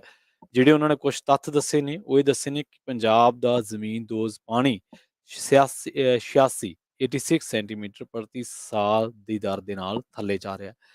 ਆਉਣ ਵਾਲੇ 15-20 ਸਾਲਾਂ ਦੇ ਵਿੱਚ ਪੰਜਾਬ ਦਾ ਪਾਣੀ ਖਤਮ ਹੋ ਜਾਣਾ ਹੈ। ਸਾਲ 2000 ਦੇ ਵਿੱਚ ਸੂਬੇ ਦੇ 150 ਦੇ ਵਿੱਚੋਂ 80 ਬਲਾਕ ਡਾਰਕ ਜ਼ੋਨ ਦੇ ਵਿੱਚ ਸਨ, ਜਦਕਿ 2020 ਦੇ ਵਿੱਚ ਆ ਕੇ ਇਹਨਾਂ ਦੀ ਗਿਣਤੀ 117 ਹੋ ਗਈ ਹੈ। ਸਭ ਤੋਂ ਮੋਹਰੀ ਨਾਂ ਸੰਗਰੂਰ ਦਾ ਹੈ। ਸੁਰੱਖਿਅਤ ਮੰਨੇ ਜਾਂਦੇ ਬਲਾਕਾਂ ਦਾ ਜ਼ਮੀਨੀ ਪਾਣੀ ਵੀ ਖੇਤੀ ਅਤੇ ਮਨੁੱਖੀ ਖਪਤ ਦੇ ਲਈ ਵਰਤੋਂਯੋਗ ਨਹੀਂ ਹੈ। ਮਾਲਵੇ ਖਿੱਤੇ ਦੀ ਸਥਿਤੀ ਇਸ ਦੇ ਵਿੱਚ ਸਭ ਤੋਂ ਗੰਭੀਰ ਹੈ। ਮਾਲਵੇ ਦੇ ਕਈ ਜ਼ਿਲ੍ਹਿਆਂ ਫਰੀਦਕੋਟ, ਸ੍ਰੀ ਮੁਕਤਸਰ ਸਾਹਿਬ, ਇਸ ਤੋਂ ਇਲਾਵਾ ਮਲੋਟ, ਹਬੋਰ, ਬਠਿੰਡਾ, ਮਾਨਸਾ, ਇੱਥੇ ਕਈ ਇਲਾਕੇ ਐਸੇ ਨੇ, ਅਜਿਹੇ ਨੇ ਜਿਨ੍ਹਾਂ ਦਾ ਪਾਣੀ ਪੀਣ ਯੋਗ ਨਹੀਂ ਹੈ। ਇੱਥੋਂ ਤੱਕ ਵੀ ਇੰਨਾ ਕੁ ਪਾਣੀ ਮਾੜਾ ਹੈ ਫਾਜ਼ਿਲਕਾ ਜ਼ਿਲ੍ਹਿਆਂ ਦਾ, ਜਲਾਲਾਬਾਦ ਜ਼ਿਲ੍ਹਿਆਂ ਦਾ, ਕੁਛ ਹਿੱਸਾ ਫਿਰੋਜ਼ਪੁਰ ਦਾ, ਕਿ ਉਹਨਾਂ ਦਾ ਪਾਣੀ ਜਿਹੜਾ ਉਹ ਪੀਣਾ ਤਾਂ ਦੂਰ ਦੀ ਗੱਲ, ਡੰਗਰਾਂ ਦੇ ਲਈ ਵਰਤੋਂਯੋਗ ਨਹੀਂ ਹੈ, ਨਾ ਹੀ ਕੱਪੜੇ ਧੋਣ ਦੀ ਵਰਤੋਂਯੋਗ ਹੈ। ਝੋਨੇ ਨੂੰ ਪੰਜਾਬ ਦੇ ਪਾਣੀ ਦੀ ਖਪਤ ਦਾ ਸਭ ਤੋਂ ਵੱਡਾ ਕਾਰਨ ਮੰਨਿਆ ਜਾ ਰਿਹਾ ਹੈ। ਨਵੀਂ ਸਰਕਾਰ ਵਿੱਤੀ ਹੱਲਾਸ਼ੇਰੀ ਰਾਹੀਂ ਫਸਲੀ ਚੱਕਰ ਦੇ ਵਿੱਚ ਬਦਲਾਅ ਦੀ ਕੋਸ਼ਿਸ਼ ਕਰ ਰਹੀ ਹੈ। ਕੁਛ ਕੁ ਹੱਦ ਤੱਕ ਸਰਕਾਰ ਨੂੰ ਕਾਮਯਾਬੀ ਮਿਲੀ ਹੈ, ਪਰ ਫਿਰ ਜਿੰਨੇ ਉਮੀਦ ਕੀਤੀ ਜਾ ਰਹੀ ਸੀ ਉਨੀ ਕਾਮਯਾਬੀ ਨਹੀਂ ਹੋਈ। ਸੋ ਇਹਦੇ ਵਿੱਚ ਇਹਦੇ ਵਿੱਚ ਇੱਕ ਦੱਸਣ ਵਾਲੀ ਗੱਲ ਇਹ ਵੀ ਹੈ ਵੀ ਇਸੇ ਰਿਪੋਰਟ ਦਾ ਇੱਕ ਪਹਿਲਾ ਤੱਥ 2021 ਦੇ ਵਿੱਚ ਵਿਧਾਨ ਸਭਾ ਦੇ ਵਿੱਚ ਪੇਸ਼ ਵੀ ਕੀਤਾ ਗਿਆ ਸੀ। ਇਹ ਅਦਾਰੇ ਦੀ ਰਿਪੋਰਟ ਇਹ ਗੱਲ ਕਹਿੰਦੀ ਹੈ ਕਿ 2000 ਦੇ ਵਿੱਚ ਜਿਹੜੇ ਸੂਬੇ ਦੇ 150 ਬਲਾਕਾਂ ਦੇ ਵਿੱਚੋਂ 80 ਡਾਰਕ ਜ਼ੋਨ ਦੇ ਵਿੱਚ ਸੀਗੇ। ਜੇਕਰ ਸਰਕਾਰਾਂ ਉਦੋਂ ਥੋੜ੍ਹੀ ਜਿਹੀ ਸੁਹਿਰਦਤਾ ਦੇ ਨਾਲ ਕੰਮ ਕਰਦੀਆਂ ਤਾਂ 80 ਦੇ ਵਿੱਚੋਂ ਕਈਆਂ ਨੂੰ ਰਿਚਾਰਜਿੰਗ ਤੇ ਲਾਇਆ ਜਾ ਸਕਦਾ ਸੀ ਤੇ ਹੁਣ ਇਹਨਾਂ ਦੀ ਗਿਣਤੀ 117 ਨਾ ਹੁੰਦੀ। 2017 ਦੇ ਵਿੱਚ ਵੱਧ ਕੇ ਇਹ 109 ਹੋ ਗਏ ਸੀ। 2017 ਤੋਂ 22 ਤੱਕ ਆਉਂਦਿਆਂ 8 ਹੋਰ ਵੱਧ ਗਏ ਆ। ਤੇ ਇਸ ਗੱਲ ਦਾ ਵੀ ਜ਼ਿਕਰ ਕੀਤਾ ਗਿਆ ਵੀ ਜਿਹੜੇ ਬਲਾਕ ਅੱਜ ਦੇ ਟਾਈਮ ਸਾਨੂੰ ਸੁਰੱਖਿਅਤ ਲੱਗਦੇ ਆ, ਉਹਨਾਂ ਨੇ ਵੀ ਆਉਣ ਵਾਲੇ ਟਾਈਮ ਦੇ ਵਿੱਚ ਉਹਨਾਂ ਦਾ ਪਾਣੀ ਹੈ ਜਿਹੜਾ ਉਹ ਵੀ ਪੀਣ ਯੋਗ ਨਹੀਂ ਰਹਿਣਾ। ਜਾਣਕਾਰ ਇਹ ਵੀ ਕਹਿੰਦੇ ਆ ਕਿ ਬੇਸ਼ੱਕ ਜ਼ਮੀਨੀ ਪਾਣੀ ਅਸੀਮਤ ਤਾਂ ਹੋ ਸਕਦਾ, ਪਰ ਇਹ ਰਿਚਾਰਜ ਪ੍ਰੋਸੈਸ ਦੇ ਨਾਲ ਜੁੜਿਆ ਹੋਇਆ। ਜੇਕਰ ਜ਼ਮੀਨ ਦੇ ਵਿੱਚੋਂ ਪਾਣੀ ਇਸੇ ਤਰ੍ਹਾਂ ਕੱਢਦੇ ਰਹੇ ਤੇ ਉਹਨੂੰ ਦੁਬਾਰਾ ਰਿਚਾਰਜ ਨਾ ਕੀਤਾ ਜਾਵੇ ਤਾਂ ਹਾਲਾਤ ਜਿਹੜੇ ਆ ਵਿਗੜ ਜਾਂਦੇ ਨੇ। ਡਾਕਟਰ ਸੁਮਨਪ੍ਰੀਤ ਕੌਰ ਨੇ ਪੰਜਾਬ ਖੇਤੀਬਾੜੀ ਯੂਨੀਵਰਸਿਟੀ ਲੁਧਿਆਣਾ ਦੇ ਵਿੱਚ ਮਿੱਟੀ ਤੇ ਪਾਣੀ ਇੰਜੀਨੀਅਰਿੰਗ ਵਿਭਾਗ ਦੇ ਪ੍ਰੋਫੈਸਰ ਨੇ। ਉਹ ਕਹਿੰਦੇ ਨੇ ਕਿ ਜਿਸ ਤਰੀਕੇ ਨਾਲ ਜ਼ਮੀਨ ਦੇ ਵਿੱਚੋਂ ਅਸੀਂ ਪਾਣੀ ਕੱਢ ਰਹੇ ਹਾਂ ਪੰਜਾਬ ਦੇ ਵਿੱਚੋਂ, ਆਉਣ ਵਾਲੇ ਸਾਲਾਂ ਦੇ ਵਿੱਚ 300 ਫੁੱਟ ਤੱਕ ਦੀ ਡੂੰਘਾਈ ਤੱਕ ਪਾਣੀ ਜਿਹੜਾ ਖਤਮ ਹੋ ਜਾਣਾ। ਤੇ ਸਮਨਪ੍ਰੀਤ ਕੌਰ ਇਹ ਵੀ ਦਾਅਵਾ ਕਰਦਾ ਕਿ ਜਿਹੜੀ ਪੁਸ਼ਟੀ ਸੈਂਟਰਲ ਗਰਾਊਂਡ ਵਾਟਰ ਬੋਰਡ ਕਰ ਰਿਹਾ ਆਪਣੀ ਰਿਪੋਰਟ ਦੇ ਵਿੱਚ, ਅਸੀਂ ਇਹਦੀ ਸਭ ਤੋਂ ਪਹਿਲਾਂ ਹੀ ਜਿਹੜਾ ਬਹੁਤ ਚਿਰ ਪਹਿਲਾਂ ਇਹਦੇ ਬਾਰੇ ਲੋਕਾਂ ਨੂੰ ਦੱਸ ਚੁੱਕੇ ਹਾਂ। ਸੰਗਰੂਰ ਜ਼ਿਲ੍ਹੇ ਦੇ ਵਿੱਚ 301% ਦੀ ਦਰ ਦੇ ਨਾਲ ਪਾਣੀ ਕੱਢਿਆ ਜਾ ਰਿਹਾ ਲਗਾਤਾਰ। ਸੰਗਰੂਰ, ਬਰਨਾਲਾ, ਪਟਿਆਲਾ, ਲੁਧਿਆਣਾ ਦੇ ਵਿੱਚ ਸਭ ਤੋਂ ਜ਼ਿਆਦਾ ਇਹਦੇ ਖਤਰਨਾਕ ਜਿਹੜੇ ਆ ਉਹ ਇਸ ਵੇਲੇ ਅੰਕੜੇ ਨੇ। ਮੋਗਾ ਦੇ ਵਿੱਚ 250 ਦੀ ਸਪੀਡ ਨਾਲ, ਜਲੰਧਰ ਦੇ ਵਿੱਚ 257 ਦੀ ਤੇ ਪਟਿਆਲਾ ਦੇ ਵਿੱਚ 226 ਦੀ ਦਰ ਦੇ ਨਾਲ ਜ਼ਮੀਨਦੋਜ਼ ਪਾਣੀ ਜਿਹੜਾ ਕੱਢਿਆ ਜਾ ਰਿਹਾ। ਤੇ ਇਸ ਤੋਂ ਇਲਾਵਾ ਪੰਜਾਬ ਦੇ ਵਿੱਚ ਕੁੱਲ 41 ਲੱਖ ਹੈਕਟੇਅਰ ਦੇ ਵਿੱਚ ਖੇਤੀ ਹੁੰਦੀ ਹੈ ਤੇ ਇਹਦੇ ਵਿੱਚੋਂ ਸਾਉਣੀ ਸੀਜ਼ਨ ਦੇ ਦੌਰਾਨ 30 ਲੱਖ ਹੈਕਟੇਅਰ ਲਗਭਗ 75% ਦੀ ਰਕਬੇ ਦੇ ਵਿੱਚ ਝੋਨੇ ਦੀ ਕਾਸ਼ਤ ਹੁੰਦੀ ਹੈ। ਝੋਨੇ ਦੀ ਇੰਨੀ ਜ਼ਿਆਦਾ ਕਾਸ਼ਤ ਲਈ ਪਾਣੀ ਦੀ ਕਿੰਨੀ ਜ਼ਰੂਰਤ ਹੋਵੇਗੀ, ਇਹਦਾ ਅੰਦਾਜ਼ਾ ਤੁਸੀਂ ਆਪ ਲਾ ਸਕਦੇ ਹੋ। ਹੁਣ ਡਾਕਟਰ ਕਹਿੰਦੇ ਨੇ ਕਿ ਜਿਹੜਾ ਝੋਨੇ ਦਾ ਬੂਟਾ ਇੱਕ, ਉਹਨੂੰ 150 ਤੋਂ 200 ਸੈਂਟੀਮੀਟਰ ਤੱਕ ਪਾਣੀ ਦੀ ਲੋੜ ਹੁੰਦੀ ਹੈ ਤੇ ਇਸ ਦੀ ਪੂਰਤੀ ਜ਼ਮੀਨਦੋਜ਼ ਪਾਣੀ ਤੋਂ ਹੀ ਕੀਤੀ ਜਾਂਦੀ ਹੈ। ਬਹੁਤ ਸਾਰੇ ਹੋਰ ਤਰੀਕੇ ਨੇ ਜਿਨ੍ਹਾਂ ਦੇ ਵਿੱਚ ਇਹ ਚਿੰਤਾ ਪ੍ਰਗਟਾਉਂਦੀ ਹੈ ਰਿਪੋਰਟ। ਸਭ ਤੋਂ ਪਹਿਲਾਂ ਜੇਕਰ ਟਿਊਬਵੈੱਲ ਦੀ ਗੱਲ ਕਰ ਲਈਏ ਤਾਂ ਜ਼ਮੀਨੀ ਪਾਣੀ ਦਾ ਸਭ ਤੋਂ ਵੱਡਾ ਖਪਤਕਾਰ ਖੇਤੀਬਾੜੀ ਸੈਕਟਰ ਨੂੰ ਦੱਸਿਆ ਗਿਆ, ਜਿਹਦੇ ਵਿੱਚ 94% ਦੀ ਖਪਤ ਹੁੰਦੀ ਹੈ। ਭਾਰਤ ਦੇ ਵਿੱਚ ਇਹ ਦਰ 80% ਹੈ। ਜਿਹੜੇ ਪੰਜਾਬ ਬਿਜਲੀ ਬੋਰਡ ਦੇ ਅੰਕੜੇ ਆ, ਉਹਨਾਂ ਦੇ ਮੁਤਾਬਕ 1960 ਦੇ ਵਿੱਚ ਸੂਬੇ ਦੇ ਵਿੱਚ 1 ਲੱਖ ਟਿਊਬਵੈੱਲ ਸੀਗਾ। 2020 ਦੇ ਵਿੱਚ ਇਹ ਗਿਣਤੀ ਵੱਧ ਕੇ 14 ਲੱਖ ਹੋ ਗਈ। ਜੇਕਰ ਸੂਬੇ ਦੇ ਵਿੱਚ ਤੁਪਕਾ ਪ੍ਰਣਾਲੀ ਦੀ ਗੱਲ ਕੀਤੀ ਜਾਵੇ ਤਾਂ ਇਹ ਕੁੱਲ ਖੇਤੀਬਾੜੀ ਰਕਬੇ ਦੇ ਵਿੱਚ ਸਿਰਫ 1.2% ਹੈ। ਹੁਣ ਤੁਹਾਡੇ ਸਾਰਿਆਂ ਦੇ ਮਨਾਂ ਦੇ ਵਿੱਚ ਇਹ ਸਵਾਲ ਆਊਗਾ ਕਿ ਕਿਸਾਨ ਫਿਰ ਝੋਨਾ ਕਾਹਤੋਂ ਲਾ ਰਹੇ ਆ? ਸਵਾਲ ਇਹ ਵੀ ਉੱਠਦਾ ਹੈ ਕਿ ਜਦੋਂ ਕਿਸਾਨਾਂ ਤੇ ਸਰਕਾਰਾਂ ਨੂੰ ਦੋਨਾਂ ਨੂੰ ਪਤਾ ਹੈ ਵੀ ਝੋਨੇ ਦਾ ਪੱਧਰ ਲਗਾਤਾਰ ਥੱਲੇ ਜਾ ਰਿਹਾ, ਤਾਂ ਕਿਸਾਨ ਝੋਨੇ ਦੀ ਥਾਂ ਤੇ ਹੋਰ ਫਸਲਾਂ ਕਿਉਂ ਨਹੀਂ ਬੀਜਦੇ? ਇਹਦਾ ਵੱਡਾ ਕਾਰਨ ਹੈ ਕਿ ਝੋਨੇ ਦੀ ਫਸਲ ਉੱਤੇ ਮਿਲਣ ਵਾਲਾ ਘੱਟੋ ਘੱਟ ਸਮਰਥਨ ਮੁੱਲ ਮਿਲਦਾ, ਜਦ ਕਿ ਬਾਕੀ ਫਸਲਾਂ ਉੱਤੇ ਅਜਿਹਾ ਨਹੀਂ ਹੈ। ਆਪਾਂ ਦੇਖਦੇ ਹਾਂ ਕਿ ਸਮਰਥਨ ਮੁੱਲ ਕਹਿ ਤਾਂ ਦਿੱਤਾ ਜਾਂਦਾ ਪਰ ਉਹ ਮਿਲਦਾ ਨਹੀਂ। ਜਿਵੇਂ ਮਿਸਾਲ ਦੇ ਤੌਰ ਤੇ ਨਰਮਾ ਹੈ, ਨਰਮੇ ਦਾ ਵੈਸੇ ਤਾਂ ਮੁੱਲ ਹੈਗਾ 5560 ਦੇ ਨੇੜੇ ਤੇੜ, ਪਰ ਉਹਦਾ ਕਿਉਂਕਿ ਸਰਕਾਰੀ ਖਰੀਦ ਨਹੀਂ ਹੈ ਤਾਂ ਵਪਾਰੀ ਦਾ ਦਿਲ ਕਰਦਾ ਤਾਂ ਉਹ 5000 ਨੂੰ ਵੀ ਲੈਂਦਾ, 4600 ਨੂੰ ਵੀ ਲੈਂਦਾ ਤੇ ਉਹੀ ਨਰਮਾ 10000 ਨੂੰ ਵੀ ਵਿਕਦਾ ਜਦੋਂ ਉਹਦੀ ਪੈਦਾਵਾਰ ਘੱਟ ਹੁੰਦੀ ਹੈ ਜਾਂ ਕਿਵੇਂ, ਕਿਉਂਕਿ ਖਿੱਚ ਹੋ ਜਾਂਦੀ ਹੈ। ਸੋ ਇਹੀ ਚੀਜ਼ਾਂ ਨੇ। ਪਰ ਸਵਾਲ ਵੱਡਾ ਇਹ ਹੈ ਕਿ ਅੱਜ ਤਾਂ ਅਸੀਂ ਝੋਨਾ ਬੀਜ ਰਹੇ ਹਾਂ, ਪਾਣੀ ਹੈ, ਪਰ ਜਦੋਂ ਪਾਣੀ ਮੁੱਕ ਗਿਆ ਉਦੋਂ ਕੀ ਕਰਾਂਗੇ? ਸੋ ਇਹ ਬਹੁਤ ਵੱਡੀ ਇੱਕ ਬਹਿਸ ਹੈ ਜਿਹਦੇ ਤੇ ਸੁਹਿਰਦਤਾ ਦੇ ਨਾਲ ਸੰਵਾਦ ਕਰਨ ਦੀ ਲੋੜ ਹੈ ਤੇ ਨਾਲੋਂ ਨਾਲ ਸਰਕਾਰਾਂ ਨੂੰ ਆਪਣੇ ਪੱਧਰ ਤੇ ਕੰਮ ਕਰਨ ਦੀ ਲੋੜ ਹੈ। ਇਸ ਗੱਲ ਦੀ ਸ਼ੁਰੂਆਤ ਦੇ ਵਿੱਚ ਹੀ ਮੈਂ ਗੱਲ ਕਹਿਤੀ ਸੀ ਕਿ ਬੇਸ਼ੱਕ ਪੰਜਾਬ ਸਰਕਾਰ ਨੇ ਤਹੱਈਆ ਕੀਤਾ ਹੈ ਕਿ ਮੂੰਗੀ ਬਿਜਵਾਓ ਕਿਸਾਨਾਂ ਤੋਂ ਜਾਂ ਸਿੱਧੇ ਜਿਹੜੀ ਆ ਬਿਜਾਈ ਰਾਹੀਂ ਝੋਨਾ ਬਿਜਵਾਓ, ਉਹਦੇ ਰਾਹੀਂ ਪਾਣੀ ਦੀ ਜਿਹੜੀ ਬਚਤ ਹੋ ਸਕਦੀ ਹੈ। ਪਰ ਸਰਕਾਰ ਜਿਹੜੀ ਆ ਉਹ ਖੁਦ ਇਸ ਗੱਲ ਨੂੰ ਮਹਿਸੂਸ ਕਰਦੀ ਹੈ ਕਿ ਓਨੀ ਜਿਹੜੀ ਹੱਲਾਸ਼ੇਰੀ ਜਾਂ ਜਿੰਨੀ ਹੱਲਾਸ਼ੇਰੀ ਦਿੱਤੀ ਸੀ, ਉਮੀਦ ਮੁਤਾਬਕ ਓਨੇ ਆਂਕੜੇ ਜਿਹੜੇ ਆ ਨਹੀਂ ਮਿਲੇ। ਕਿਤੇ ਨਾ ਕਿਤੇ ਲੋਕਾਂ ਦੇ ਵਿੱਚ ਜਾਗਰੂਕਤਾ ਦੀ ਘਾਟ ਜਾਂ ਫਿਰ ਖੇਤੀਬਾੜੀ ਵਿਭਾਗ ਦੇ ਪੱਧਰ ਤੇ ਜਿਹੜੇ ਉਪਰਾਲੇ ਕੀਤੇ ਗਏ ਆ, ਉਹਨਾਂ ਨੂੰ ਹੋਰ ਜ਼ਿਆਦਾ ਤੇਜ਼ੀ ਦੇ ਨਾਲ ਲੋਕਾਂ ਦੇ ਵਿੱਚ ਲਿਜਾਣਾ ਪਊਗਾ। ਖੈਰ, ਪਾਣੀ ਤੇ ਜਾਗਰੂਕਤਾ ਜ਼ਰੂਰੀ ਹੈ। ਇਸੇ ਕਰਕੇ ਅੱਜ ਸੈਂਟਰਲ ਵਾਟਰ ਬੋਰਡ ਦੀ ਜਿਹੜੀ ਸੈਂਟਰਲ ਵਾਟਰ ਬੋਰਡ ਦੀ ਜਿਹੜੀ ਰਿਪੋਰਟ ਆ ਉਹ ਸ਼ਾਇਆ ਕੀਤੀ ਹੈ। ਇਸ ਰਿਪੋਰਟ ਦੇ ਕੋਈ ਹੋਰ ਵੀ ਅਹਿਮ ਹਿੱਸੇ ਨੇ, ਪੰਜਾਬੀ ਰੇਡੀਓ USA ਤੇ ਸਮੇਂ-ਸਮੇਂ ਤੇ ਆਪਾਂ ਤੁਹਾਨੂੰ ਉਹਦੇ ਅੰਸ਼ ਦੱਸਦੇ ਰਹਾਂਗੇ। ਖੈਰ, ਪ੍ਰੋਗਰਾਮ ਖਬਰ ਤੇ ਨਜ਼ਰ ਦੇ ਵਿੱਚ ਇੰਨਾ ਹੀ। ਅਗਲਾ ਪ੍ਰੋਗਰਾਮ ਲੈ ਕੇ ਆ ਰਹੇ ਹਾਂ ਤੁਹਾਡੇ ਵਾਸਤੇ, ਅਪਡੇਟ ਅਮਰੀਕਾ। ਅਮਰੀਕਾ ਦੇ ਵਿੱਚ ਵਾਪਰੀਆਂ ਵੱਡੀਆਂ ਘਟਨਾਵਾਂ ਦੇ ਨਾਲ-ਨਾਲ ਵਿਸ਼ਵ ਭਰ ਦੇ ਵਿੱਚ ਵਾਪਰੀਆਂ ਅਹਿਮ ਘਟਨਾਵਾਂ ਬਾਰੇ ਤੁਹਾਨੂੰ ਜਾਣਕਾਰੀਆਂ ਦੇਵਾਂਗੇ। ਹਰਜੋਤ ਸਿੰਘ ਖਾਲਸਾ ਜੀ ਇਸ ਪ੍ਰੋਗਰਾਮ ਦੇ ਵਿੱਚ ਸਾਡੇ ਨਾਲ ਜੁੜਨਗੇ, ਉਹਨਾਂ ਤੋਂ ਜਾਣਾਂਗੇ ਕੁਝ ਅਹਿਮ ਖਬਰਾਂ ਬਾਰੇ, ਕੁਝ ਖਾਸ ਜਾਣਕਾਰੀਆਂ। ਸੁਣਦੇ ਰਹੋ, ਜੁੜੇ ਰਹੋ ਪੰਜਾਬੀ ਰੇਡੀਓ USA ਦੇ ਨਾਲ।